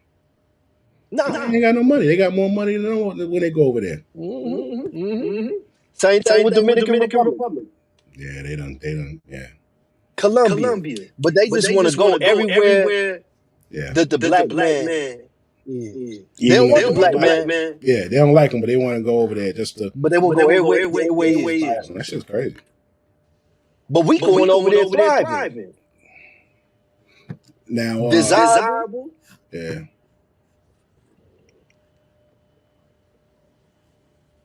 We minorities on the global stage. As far as the money.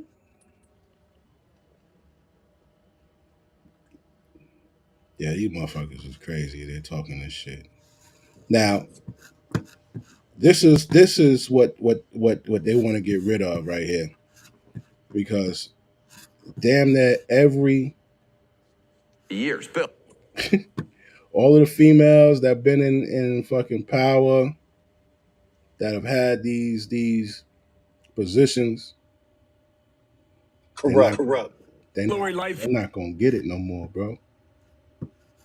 Brad, there was a phrase used a long time ago, and the motherfucker said, "The South shall rise again." You ever heard that? Yep. Those motherfuckers is gonna make sure that happen, kid. Mm-hmm. They're gonna make sure it happen, man. I'm glad. It's and so I went doing a deep dive because I wanted to see something, and let me show you what the fuck I came across, man. This is one of them. All of these chicks that's in there as the city councils, these bitches getting caught up with the bribes. Charges arrested That's the by one in FBI Boston. agents this morning after she was indicted in an alleged kickback scheme. Thanks for joining us. I'm Brianna Pitts. FBI agents arrested Tanya Fernandez Anderson. She represents District 7 in Boston, which includes Roxbury, Dorchester, Fenway, and part of the South End. WBZ's Laura Hafley shows us the charges against her. Tanya Fernandez. They got her. They see who they are now. They see who they are. Mainstream America sees who they are, who we've been dealing with, and what we've been dealing with. Council member charged with taking bribes while in office, Carolyn Davis, who represented the BRICS countries, Brazil, Russia, India, China, and South Africa, have declared war on the Southern Dallas for years, pleaded guilty to the crime. Rebecca Lopez is in the WFA newsroom, and Rebecca. Yeah, it was like a transgender. You see her? Okay, which one? Yeah, and the black. Yeah, god damn, Yeah. a mean ass nigga, man. She wasn't caught just once.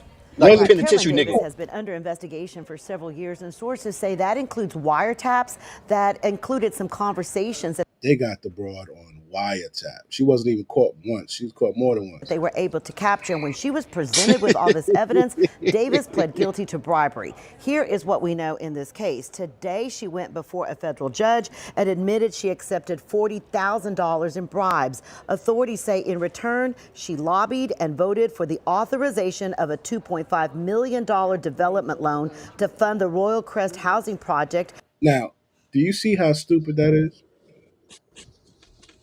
You selling yourself cheap as fuck. This nigga's taking a loan for $2.7 million and you wanted 40 grand. You ain't even tell a nigga make it an even 3 and tell him to give you an even 3 and you hit me up with that 300,000 and you go, nah, 40,000. What? How much are you making that's the $40 holler. $40. What? Yeah, pussy going for the 40. I ain't no bad looking bitch. Pussy you going know? for the 40. You ruined your career for 40 And life. And life for 40 racks. And this dude, yeah, I'm gonna take a loan out for 2.7. He says, all right, just give me a little 40,000. What the fuck is wrong with you? This nigga said 2.7.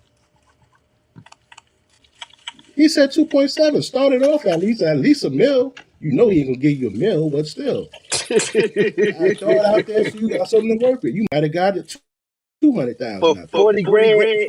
No, hell no. You getting two? How much was it? 2.5? 2.7. 2.7. Yeah, she supposed to at least said 700. Yeah. She could have worked. She could have talked them down. You gonna take 40 grand? Yo, At least 700. At least 700. Are you not doing nothing and you not getting that 2.7? He was approved. He was approved for the 2.7. He just needed your word. He just needed your hand in it so that he could build the shit. If I'm gonna take that Jeopardy, it's gotta be worth it. If I'm gonna take that risk. Here go this one here in the bribery shit. Which one is this? This was our mayor's right hand female. What's her fucking name? I forgot her fucking name, man. Let me see. Oh, was that Adams? Yeah, I forgot her name, but yeah, her. She took some bread, gave it to her son. Her son goes and buys a goddamn uh a fucking Porsche. That nigga goes and buys a Porsche. He's some type of like No, wannabe no rap. direction. Yeah, No like guidance, no direction. blew everything up. They was able to trace it back. Oh, okay, you gave him. He took 119,000 and bought a Porsche. Well, it has, in fact, been a very dramatic day here at the federal courthouse for Angelique Lee. She spent much of the day before two different judges, a magistrate and the chief district judge. She told the judge that she knew right from wrong and that it was wrong for her to take bribes. Now, here is what prosecutors accuses her of doing. According to that bill of criminal information, Lee accepted cash, deposits, and other gifts from an unnamed person described as unindicted co-conspirator A. The documents say Lee agreed to shut down a road and vote to approve a real estate development for a hotel at the Jackson Convention Complex. The fictitious deal involved two undercover FBI agents who pretended to be real estate developers from Nashville, Tennessee, who wanted to invest in that project.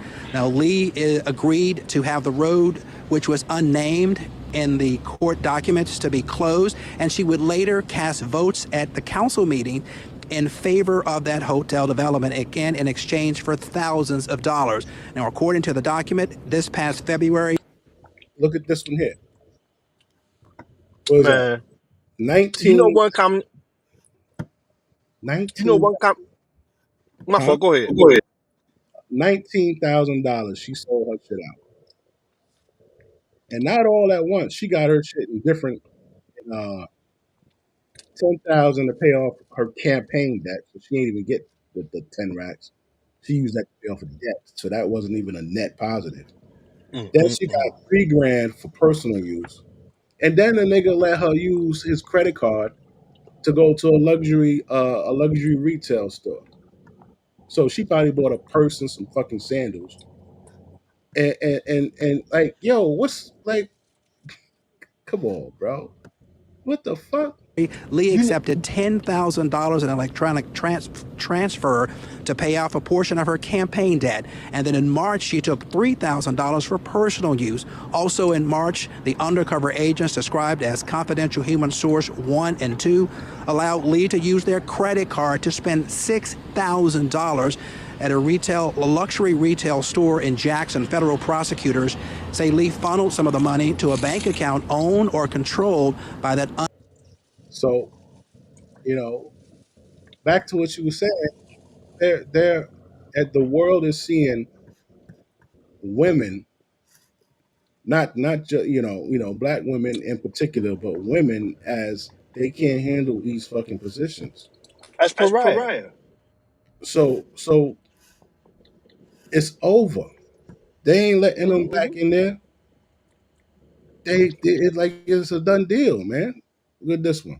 Says it has Cincinnati City Council member Tamaya Denard on tape selling her vote on council. The FBI arrested her on her way to Starbucks this morning. Local 12's Anjanette Levy is here to tell us what's in the criminal complaint. Anjanette. Well, Paula, Tamaya Denard faces 3 charges right now. They are bribery, wire fraud, and attempted extortion. The 16-page complaint. Attempted extortion. Yo, hold up. Wait, what? So you accepting bribes, and then you think you're going to extort a nigga you accepting bribes from? Outlines would allegedly happen last August and September between Tamaya Denard and someone involved in the bank's music venue deal and the Hilltop land swap deal. That person contacted the FBI. Now, Denard left court this afternoon after a federal judge released her on her own recognizance, and she agreed to surrender her passport. Now, according to the complaint, Denard contacted this person, identified only as a confidential human source, and said she was having some personal financial problems and needed help. She asked for $10,000. The talk later evolved into discussions of they corrupt. Cheap as hell. It's cheap as hell, bro. Yeah. You're selling your oh my God, B. This one here. Hearing from the Metro Atlanta judge arrested at a DeKalb or Buckhead nightclub. I'm Alan Devlin. And I'm Savannah Louie. The Douglas County Probate Court judge is out of jail, and now she's ready to tell her side of the story. Atlanta News First anchor Tori Cooper is live in Douglas County outside the judge's courthouse. Tori, you were the only reporter who spoke with her tonight. Now this chick here, this a little bad chick right here, right? Yeah. But that's the same chick who was on the Stephen A. Smith show talking about I don't see why they going hard on Taylor. She worked hard to get in her position. It's like, yo, we're just gonna go smooth over the fact that she was gonna lie on this guy. So I was like, yeah, that's her. I spoke with Judge Christina Peterson tonight at her home, and she told me that she's still healing from what happened between her and police last night. But before this, last night, Douglas County Probate Judge Christina Peterson was arrested outside the Red Martini Lounge in Buckhead. You a judge and your ass is getting arrested at a fucking lounge. Drunk. Just no self-control, no discipline, no guidance, no direction. Unruly child. Yeah. And they went, her shit was so crazy, they actually got the body cam footage of this broad. I remember this. She punched the damn cop in the face. Yeah. This is back in like the early summer.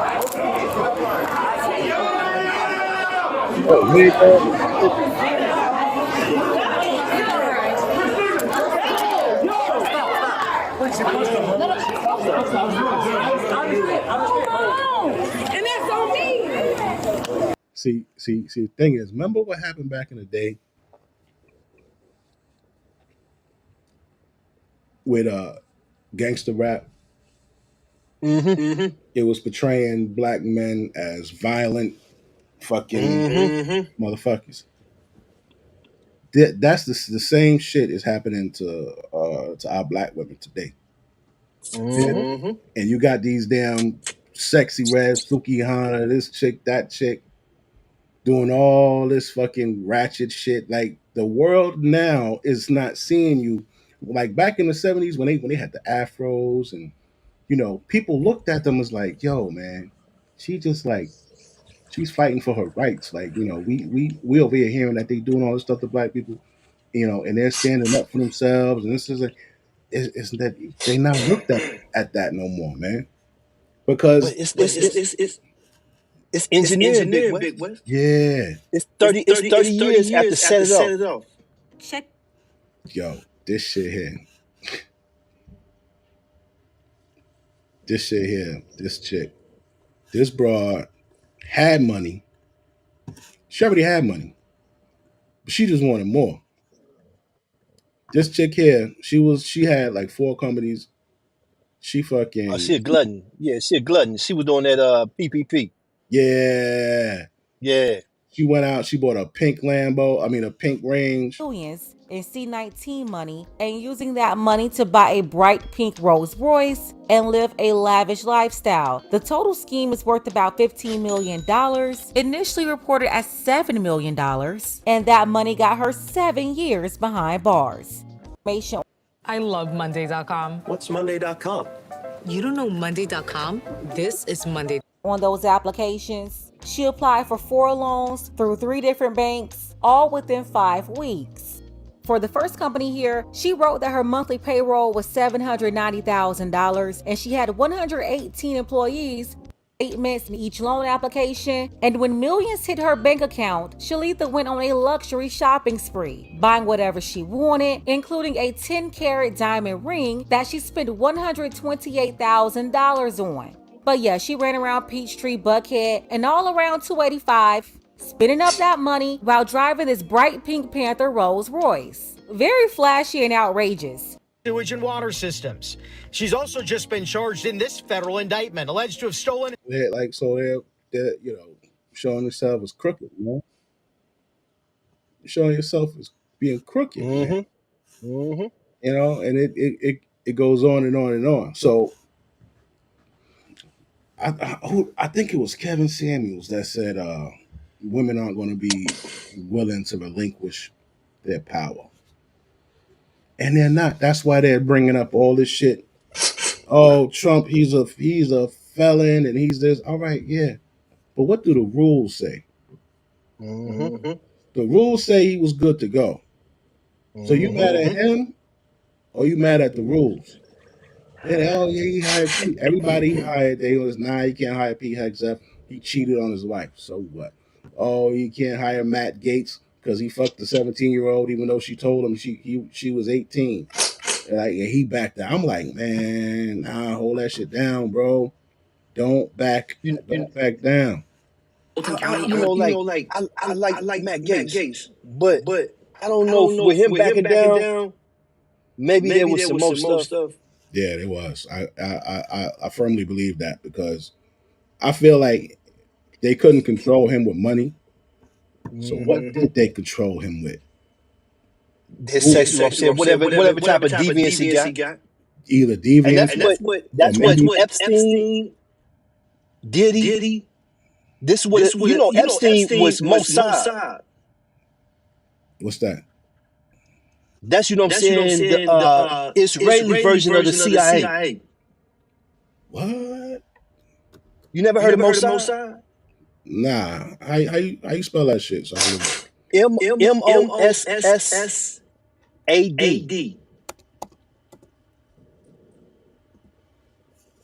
They got permission to like kill anybody. And they can go back to Israel and they're not going to be extradited. Political leaders, you name it. There's nobody they can't knock their head off. They the ones who sunk that United States ship, USS Liberty.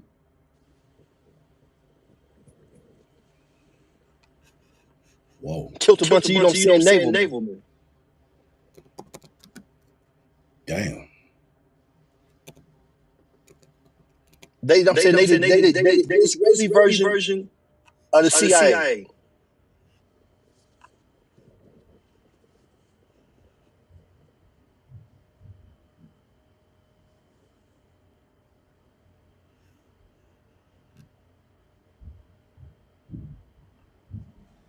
Whoa.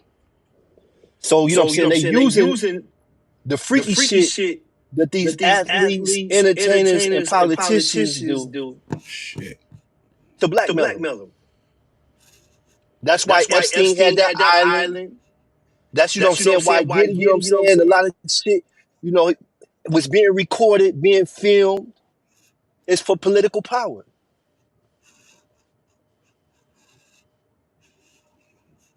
Epstein was, you know what I'm saying, he was Mossad. Well, they say he may have been likely operating a honey trap to blackmail prominent figures. Oh shit. Yeah. Oh. He already went to jail for being a pedophile. Yeah. And got right out. But he had the sickness he couldn't stop. Which is, you know what I'm saying, all pedophiles. You know, if you're attracted to children, you're attracted to children. That ain't some shit a motherfucker can change. Mm-hmm. That's why they got to be castrated.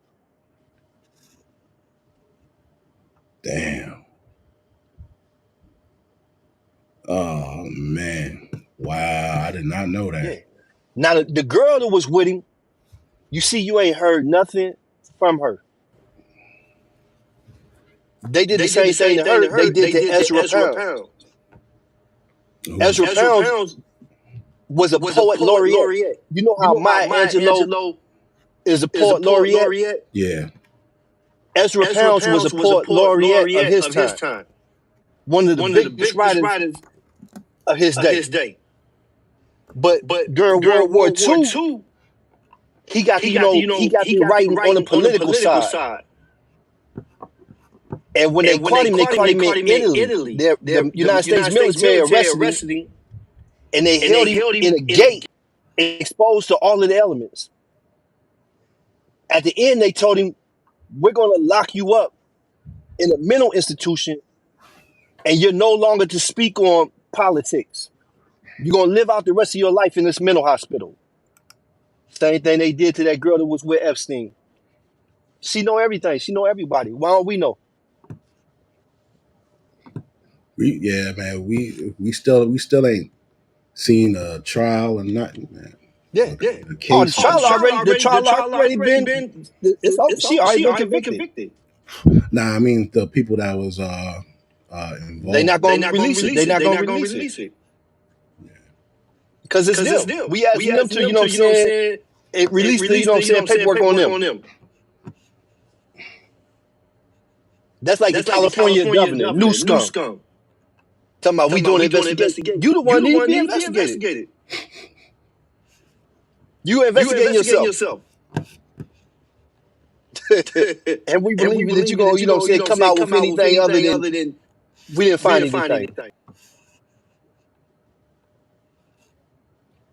Test of mind and body, only the toughest survive. All right, you all remember this experiment, 2015. 2 women go to Ranger School, 138, pass with flying colors. No one can seem to find their records. How's it going? Currently serving as the executive officer for headquarters and headquarters company in 3rd Ranger Battalion, 75th Ranger Regiment. After finishing Ranger School, I PCS'd to Fort Bragg, where I almost immediately took a rifle platoon. All right, so we got Ranger School, Ranger Regiment, 2 separate things, right? 100 women plus went through Ranger School, but I can only find, to this point, 1 woman who's in the Ranger Regiment, which means she went through RASP. But I have been contacted from RIs that were in, I believe, Ranger School for the first 1 or 2 women that graduated. And then I was contacted by another RI. Now, I put all these articles in. I'll leave a link below. But here's the deal. So the woman was a platoon sergeant, acting platoon sergeant on a patrol. If you lost somebody, that was an immediate fail, right? No go. She lost somebody. Did she fail? No, of course not. Who was there for the 38-year-old woman, and all of them had told me there was absolute bullshit. Their hands were held through the entire fucking thing. A couple of them were allowed to recycle every fucking phase. You know, one of them was allowed to recycle day 1. Here's the sad part. Even if the women were and are outstanding, when they change the rules of the game, when they change, okay, you got to do these pull-ups, you got to climb all these ropes, and you can't do it as a woman, it doesn't look good. Then they don't want to talk about it. They just say you're a phobe if you have questions. Recycle to start over, which is almost unheard of. A senator that was requesting the motherfucker said it was almost unheard of, man. He said they was holding their hand through the entire thing, bro. Walk them through it. Come on. Because for somebody wants to push that. Somebody wants their, like, how they wanted Kamala Harris to be a vice president. So they made her vice president. Is the same shit. These same green books from these female rangers that graduated Ranger School, and they basically said, "F you, we don't work for you. We work for the president." And here's the thing: if it's totally above board, so they're like, "Yeah, nigga, fuck you. We work for the president. We don't gotta listen to you." Shit, crazy. Was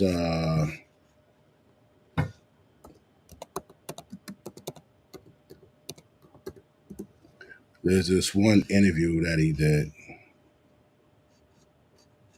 What's his fucking name?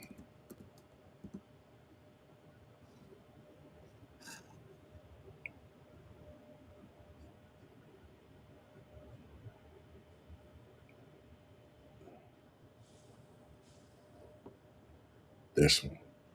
I think you have politicians who don't want to tolerate an institution. First, they want to use it to tinker.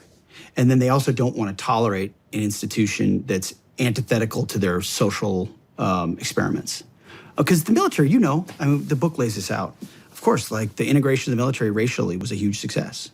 It was a huge success. Admission standards, overall standards. I think a huge one is women in combat and quotas. I think the way they pushed that under Obama in a way that had zero to do with efficacy, zero to do with lethality and capability. You don't like women. Zero to do with lethality. So that woman was telling him they're lethal. Nah, that's zero. So he's airing it out right here, but when he got there, he was kind of backtracking, and I want him to just sit comfortably in your position, bro. You know what I'm saying? Women in combat. No. Why not? I love women service members who contribute amazingly because everything about men and women serving together makes the situation more complicated. And complication in combat means casualties are worse. And when you actually go into the hood, again, and I got response, I've got 99% positive response to this. A little bit of pushback. But when you actually break down what they did in the studies to open the door for women in combat, I mean, they just ignored them. So the Marine Corps was the only service that actually tried to fight back and say, and now obviously I'm exempting special operations, which thus far has held the line fairly well. Because if they were lowering the standard to become a Navy SEAL, just to let women inside the Navy SEALs, that's going to change the capabilities and ethos of the Navy SEAls, except for a very small example of some, female super soldier who's capable of doing it. But because of how Washington works, they're going to change the standards. They're going to push for quotas.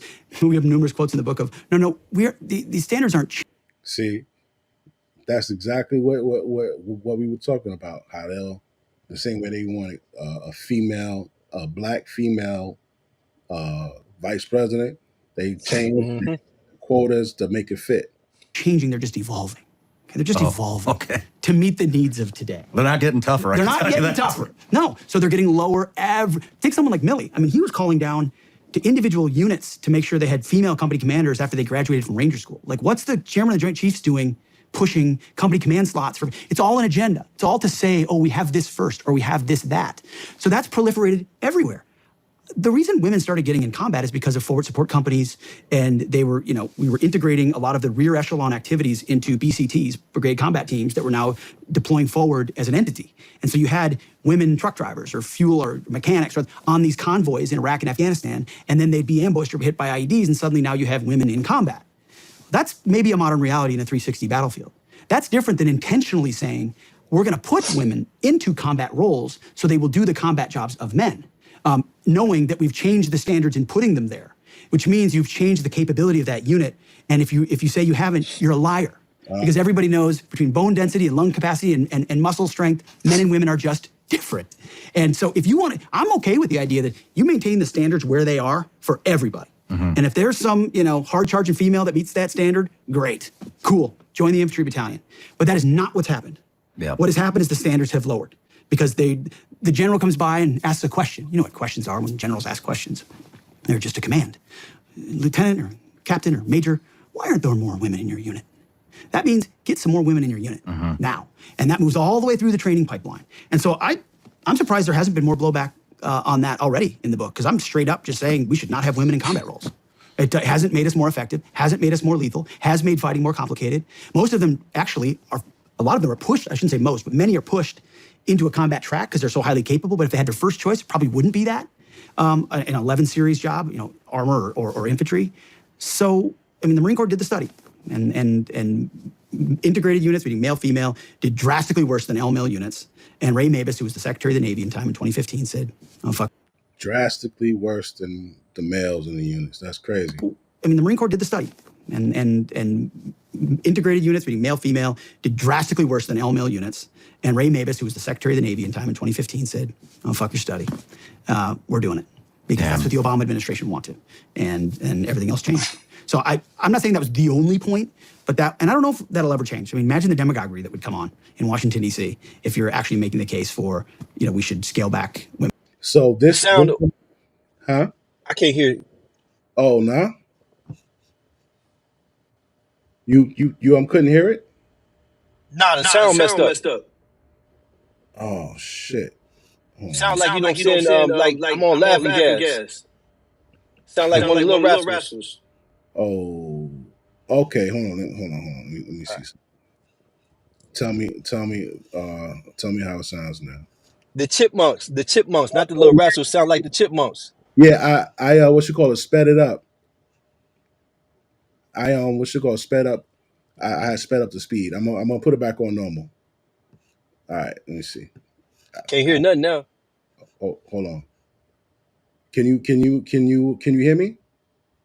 Oh shit. All right, yo, can you hear me now? Yep, I can hear you now, but it still sound like we still sound like the chipmunks. Shit. What the fuck? Did it? So this just started to happen? You sound like Simon. Who, me? Yep. What the? You remember the chipmunks? You remember the chipmunks? The chipmunks. Oh shit. That means something. Something is failing somewhere. Hold on. The fuck? All right, hold on. Let me refresh this. Hold on. All right.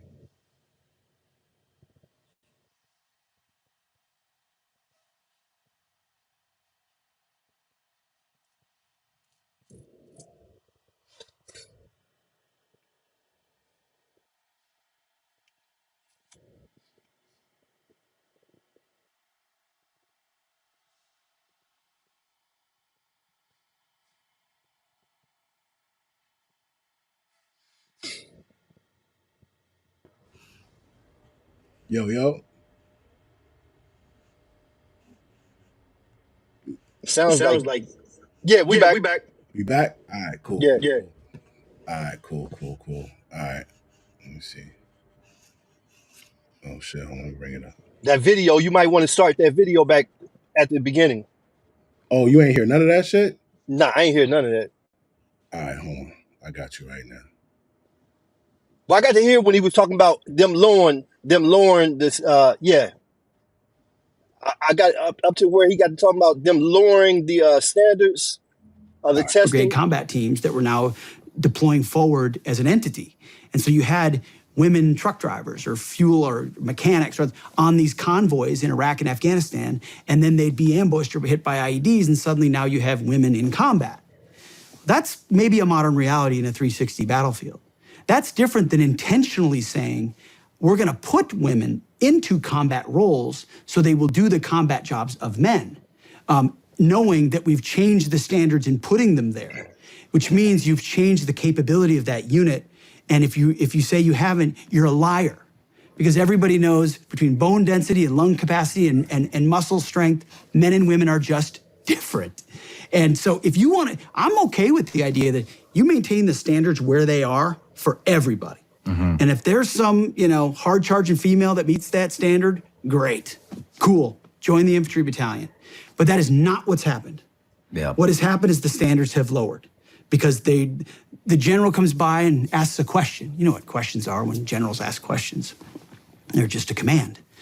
Lieutenant or captain or major, why aren't there more women in your unit? That means get some more women in your unit now.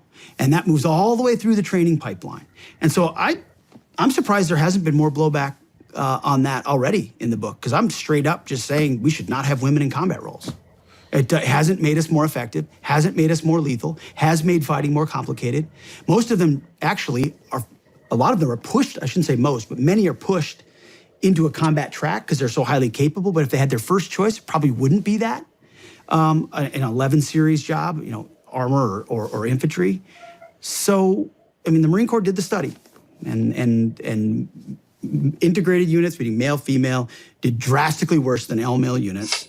And Ray Mabus, who was the Secretary of the Navy in 2015, said, "Oh, fuck your study. We're doing it." Because that's what the Obama administration wanted. And everything else changed. So I'm not saying that was the only point, but that, and I don't know if... So this guy, later on, he speaks about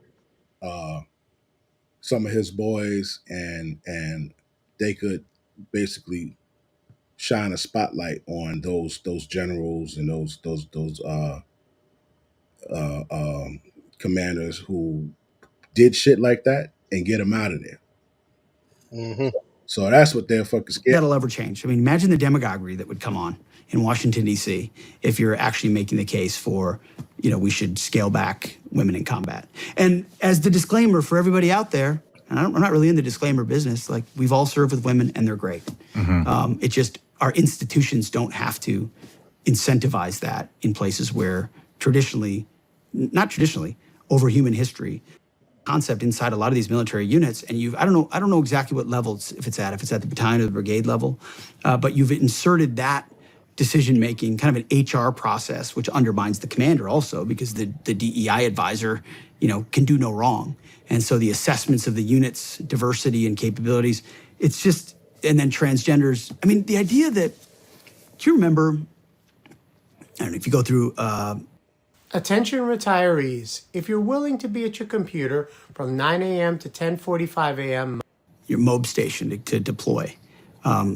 If you had a Cat 4 dental, they pulled your tooth because you can't be out in the field with a major, dental emergency where there's no dentist. And so I deployed with a lot of guys who were like, oh, because they just had a tooth pulled and they had to.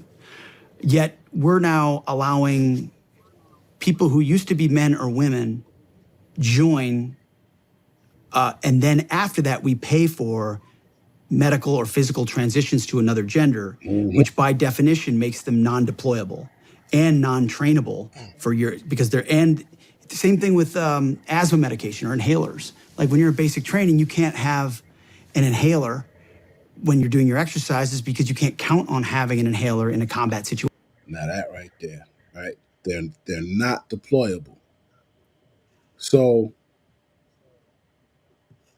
being the largest employer of transgenders, that's bad, bro. So here we got one example. I don't understand why, like when I say why would you want to be in the military, right? Like if you're super feminine, why would you want to come into our military? Who wants this person defending you? And there you have it, folks. It's like, 10 months waiting for this paperwork from the Army, and I am finally starting my journey. Hey, y'all. So today I'm going to make a video showing how I cope with gender dysphoria while in uniform. I was an active duty Army brat, and all I wanted to do growing up was be part of the military and serve my country and be part of something bigger. Well, congratulations, Captain Weisbell. You are welcome to the party. Fortunately, as you may have seen, the directive from the DOD is these type of people aren't deployable indefinitely. Don't have to meet PT standards. Now this, I believe, I pulled up. I just want to show that shit on the screen. It's just, they need to go back to the first DSMR. CE. Not DSMR, the DSM. Memorandum.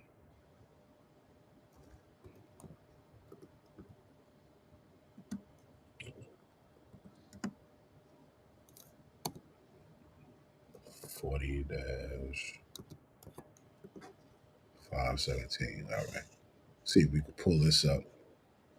So apparently this was put out there. Okay. I think this is it. Yeah, here we go.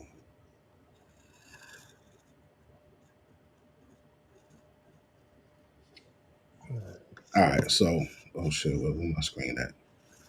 So this here is what he showed, right?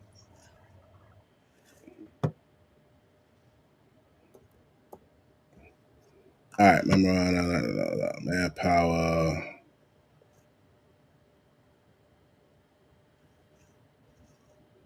For active duty service members seeking initial treatment for gender dysphoria. This is under number 1. Diagnosis of gender dysphoria must be established by privilege, right?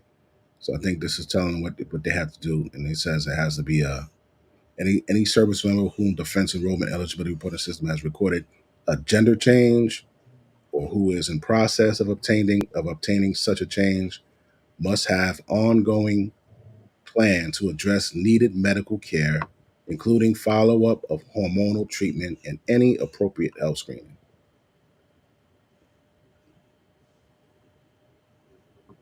All right, waiver process for private sector care for active duty members, right? So they can get waivers.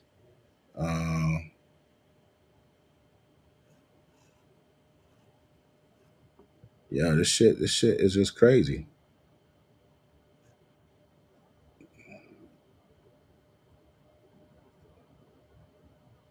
Of course, signed by Karen S. Geis. It's this shit is just nuts. So when they drop these memorandums, you know, if you don't do what this shit says, that's your ass. You know what I'm saying? So it's like, yo, what's the sense of why would you hire this motherfucker? Here, That's that DEI shit. yeah, man, that shit was crazy. It was one of the worst things that fucking happened to things. Confidential Biden DOD memo reveals transgender service members can skip deployments and receive indefinite physical fitness standard waivers. So you could just be in the military. You don't gotta deploy. You don't gotta do any damn thing. You could just sit there and collect money. You know, Directive from the. I had took a job when I was about 17, 18, working in a nursing home. And back then they had elderlies. You know what I'm saying? You change people, Yeah. you know, got them in the bed, out the bed. And it was like one of my first, it was like one of my real jobs. I was a fresh 18. So anyway, I was working third shift. It was a week-long training. After seeing what the job called for, I knew it wasn't for me. I wasn't cut out for it. Like it takes a special type of person to like clean a person up and all, you know. And I wouldn't take the money and leave people laying in their waste, man. That job wasn't for me, man. So I got out the way. Yeah. You know, I seen people who worked the job and they would leave people laying in their waste. That's abuse, man. Wow. I don't want to get paid to do a job that I'm not going to do or I can't do. Yeah. That's just integrity. Yeah. Principles. You know, like a person who is a LBGQT, that's a mentally ill person. Yeah. So, you know, we need to get back to some sense of normality. Well, you know, also in addition to what you're saying about mentally ill, I just found out recently, within the past week and a half, that the birth control that women be on, that it changes, that it not only stops them from having kids, but it also changes how they choose a mate. So a woman that is on birth control, they end up seeking out a less masculine male. So the problem comes when a dude gets with a female, right? So she's taking birth control, right? Then, you know, maybe they decide to get off of birth control, and she gets off birth control, she gets pregnant, has a baby. Then after a while, she goes back to her regular self, and she's struggling because she doesn't love this nigga. She don't even like him. So now you got to go through. Now you got a damn baby mama, or you know what I'm saying. And I had to look it up, and I found the documentation on it. It's true. Yeah, it's a chemical. You're on a drug. So these chicks getting with dudes. Then when they stop taking their birth control, they end up that ain't even really the don't type even like it. Once they sober up. Yeah, once they sober up, they're like, I don't know what I saw in him. You ever hear him say, I don't know what I saw in him? You know, when I got with him, he was different. Nah, when you got with him, you was different. That pharmaceutical company, man. That shit is crazy. I just found that shit out. I'm just like, yo, how could you even? And then how come nobody knows about this? They'll tell them about other side effects. Oh, you'll put on weight, but they don't tell them, yo, listen, you might not. You won't be attracted to the type of guy that you normally are. Like, how the hell does that happen? And then she ain't gonna be the same person that she was. Nah. When she was under the influence. shit is crazy. They got these motherfuckers in here.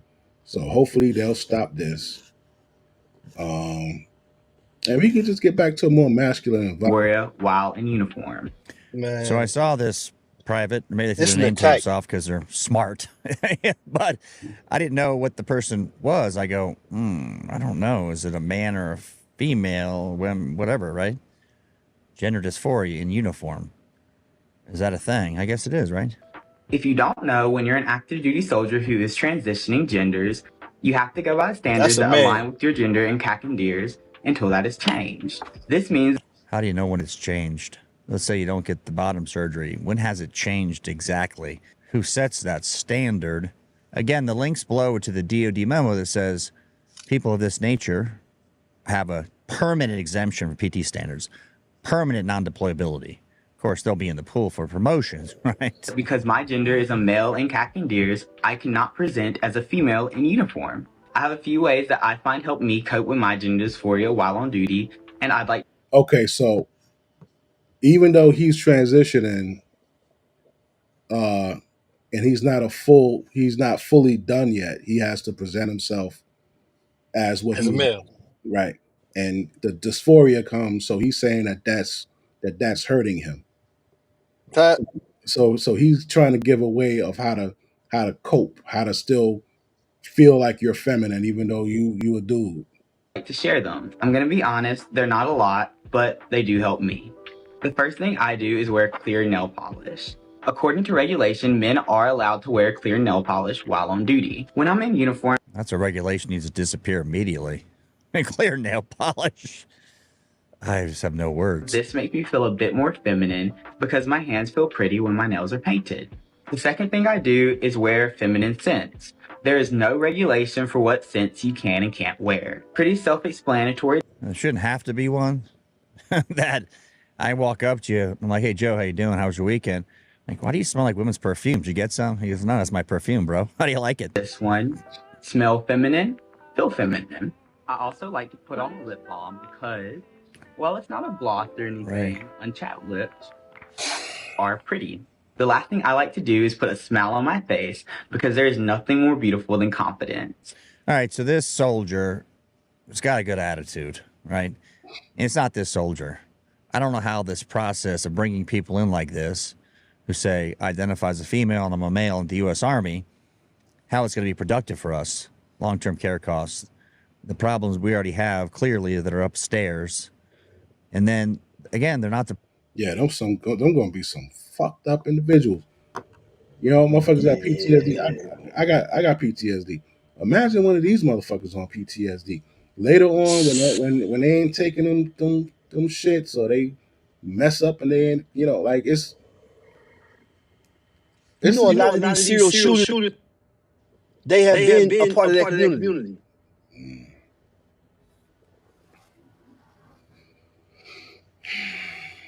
You know, like this is mental illness, man. Yeah. No other group of mentally ill people do we elevate and say, just because you know what I'm saying, he paranoid schizophrenic doesn't mean he shouldn't have access to a 50 cal. He's hearing voices, but we can't discriminate. You can say 50 cal. Man, I'm telling you, man. I just you know, like I got far right leanings. Yeah, me too, man. Like some of the shit that I believe that there should be more strict standards when it comes to having kids. Like I don't believe everybody should just be able to have kids. You know, I believe you got to have a stable residence for at least 5 years, stable income for at least 5 years. Before you have a kid, you gotta meet a certain salary requirement.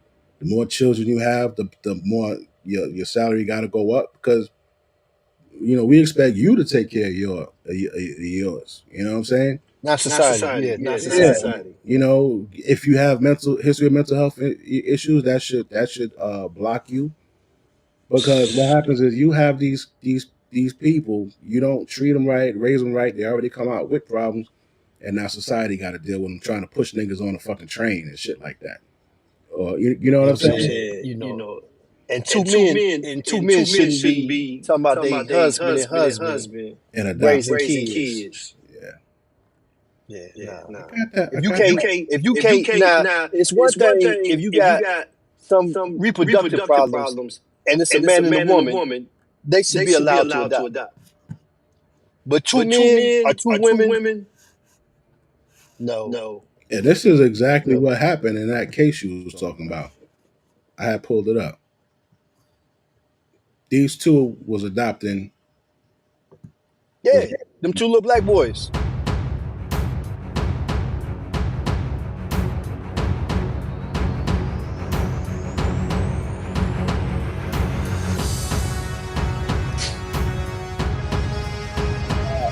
That's cool. I pulled it up. But like you said, what happens to the kids? Yeah. There was another thing I watched. This lady, and they was pimping them out. Oh, come on! Wow. Yeah.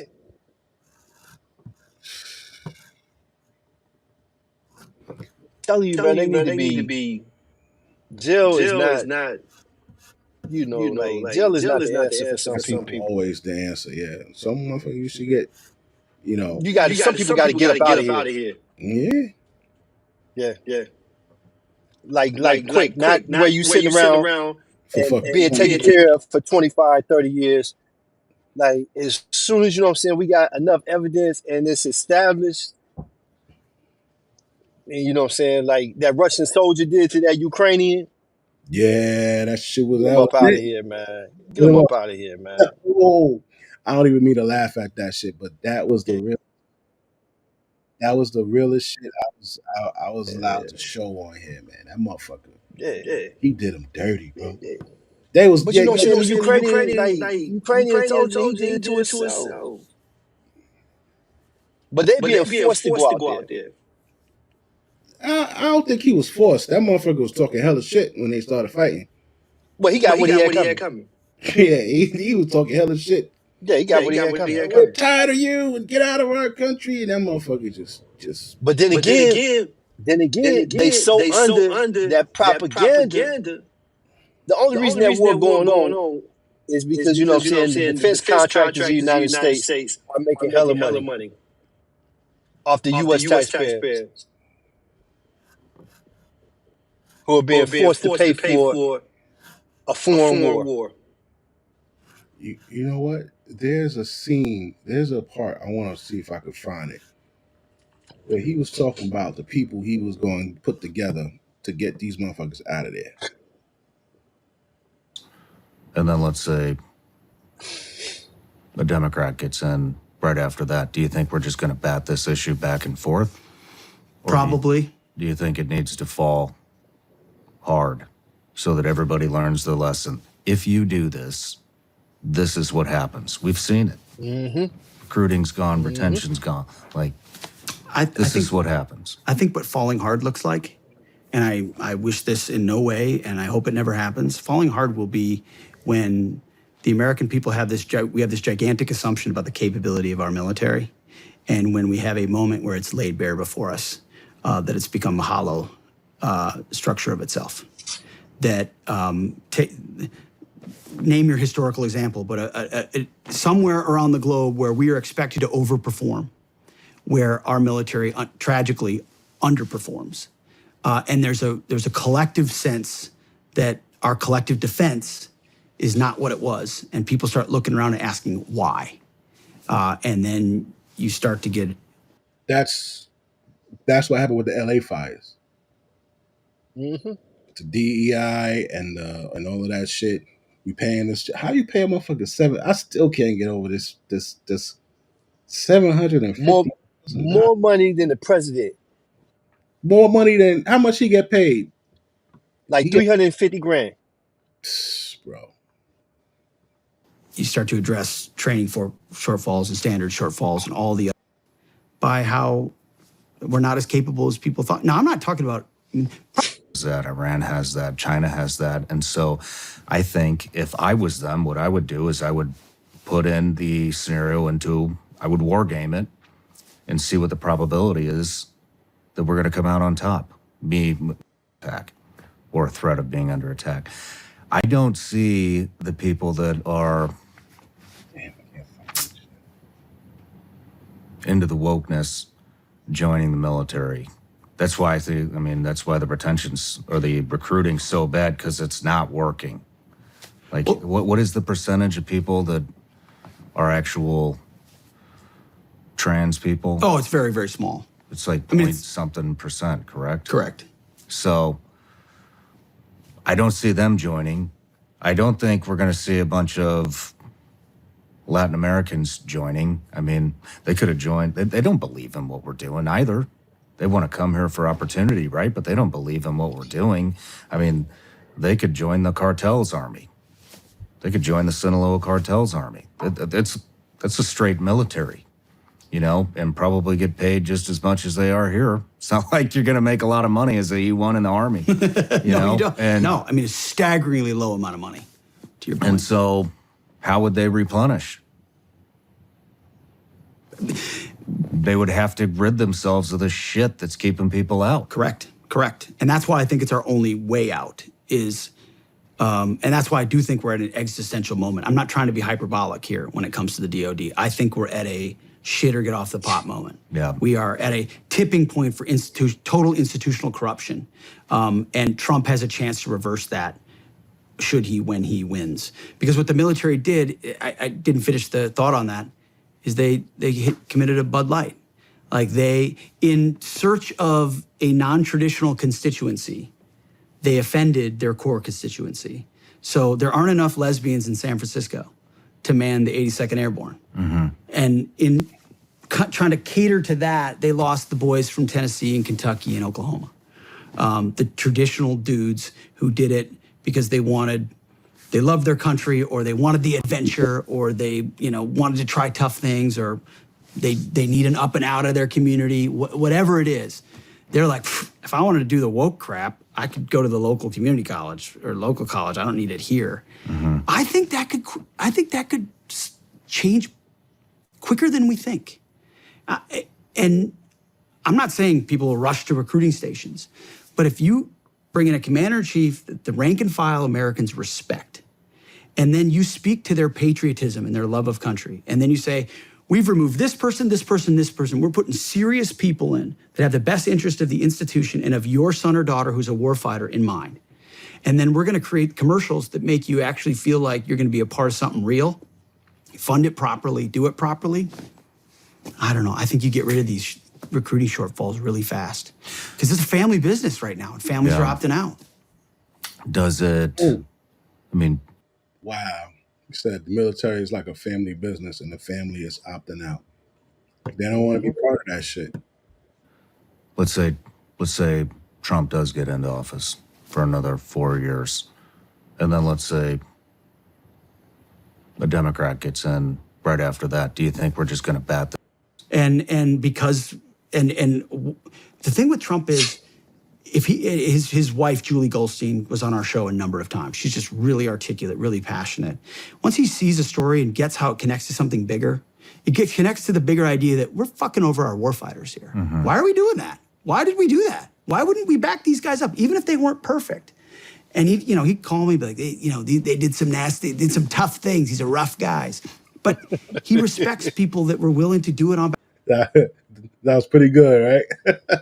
behalf of the rest of us, and he's not going to throw him under the bus. So once he gets the information and you're able to say, here's what happened, or here's what happened in Eddie Gallagher's trial. I mean, that went all the way to the Secretary of the Navy, if you remember that. Yeah. I mean, Spencer got canned for misrepresenting how that entire case went out. That's what you need, leaders that get it, and that was Donald Trump. Do you think it would be a good idea for whoever gets into office to put like a team together of these guys that have been through what we're talking about, like Eddie, Brad Geary, Goldstein? Yep. Because one, they know who to go after because it's happening to them. Yeah. They know who to go after. That's the part I was looking Who are for. the culprits? Yeah, who the Who are the culprits? culprits pushing this shit? Mm-hmm. 2, they're passionate about Put it. Tim Parlatore on that list too, by the way. He's super smart. Yeah, Tim would be. He'd be good. Tim would be a great wrecking ball. He would. A level-headed wrecking ball. But I mean, I feel like maybe a little bit of an overcorrection because, you know, it's personal, but sure. I mean, He said it's personal. You heard that? Yeah. Fucking Brad said it's personal, B. They fucked around with me while I was in there. They know. And them motherfuckers is how Biggie said, shaking in their boots, invisible bullies like the gooch. Yeah, them niggas are shaking now, man. They say, oh, these motherfuckers. So they trying any and everything to stop this motherfucker, but he handled it well, and I think he gonna get in. I feel like that would be a They great thought with start. the media, Yes, they was gonna be able to keep Trump out with the legal lawfare, with the media. They thought they was gonna be able to you know what I'm saying, blackball him. Yeah.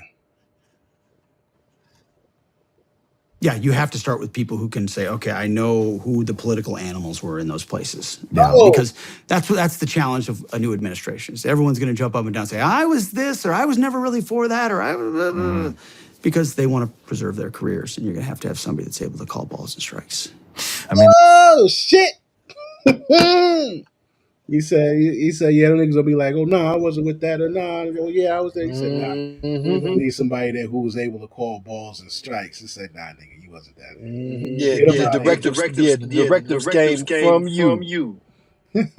Yeah. Wow, this is really exciting, man. I'm, you know, I actually would like to see that, man. You know, I would like to see them bring back the masculinity aspect of it. And coming. Good old rugged 1980s. You know what I'm saying? Toughness, man. You know, back to the 80s without the crack, man. You know what I'm saying? Yeah. And this isn't just happening with the military, though. I mean, this is in all the agencies. I know it's at the agency because I was there. It was bad when I left in 2015. But, you know, and you know, when you say from the top down, I don't know if that works. I don't know about the academies, what they're teaching. Well, you'd have to change the academies too, right? So that's where you have to change both sides of that squeeze. You have to, I mean, admission standards, overall standards. I think a huge one is women in combat and quotas. I think the way they pushed that under Obama in a way that had zero to do with efficacy, zero to.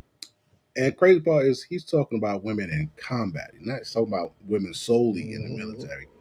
He's talking about when you want to pick up a gun and stand in a line of dudes. And you know, like SEAL Team 6 wouldn't have been able to do what they did if they had two, 3 females on the fucking team, bro. Like, come on, like this shit is rough. You know what I'm saying? And like you said, a lot of dudes have a difficult time getting through this shit. So when they let the females get in there, they kept giving them chance after chance after chance after fucking chance, and they still couldn't get it done. So why would who's the genius that's putting America on the fucking in jeopardy like that? You know what I'm saying? He's working with the Bilderbergers. You know, with the Trilateral Commission. This is a global thing they're pushing. They're trying to push. Yeah. This shit is real. This shit is real. It's the realest fucking nigga really fighting for his life. It's over.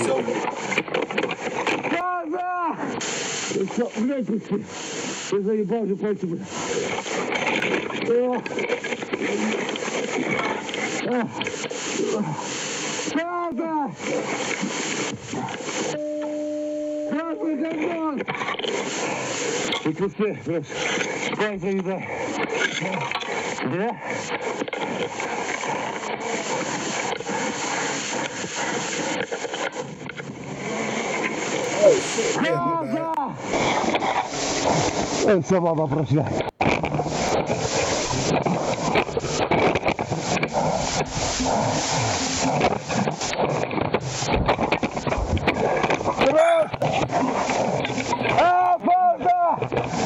bad.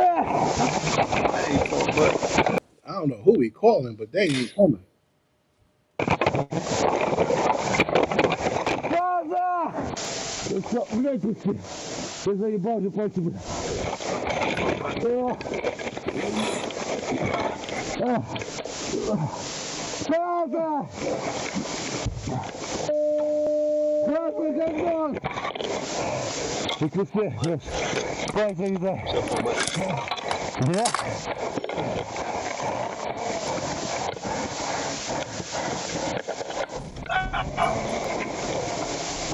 No audio.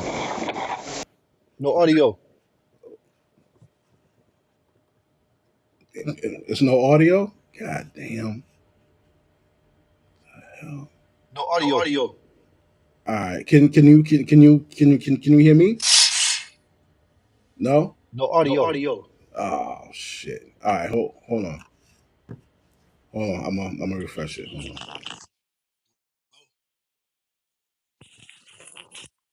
Wes.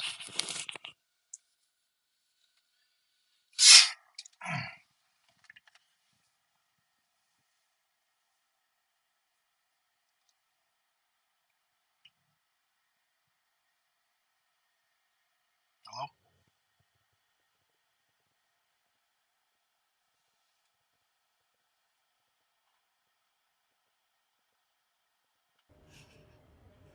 Yo, can you hear me? Yo, Poop. Can you hear me? Oh fuck.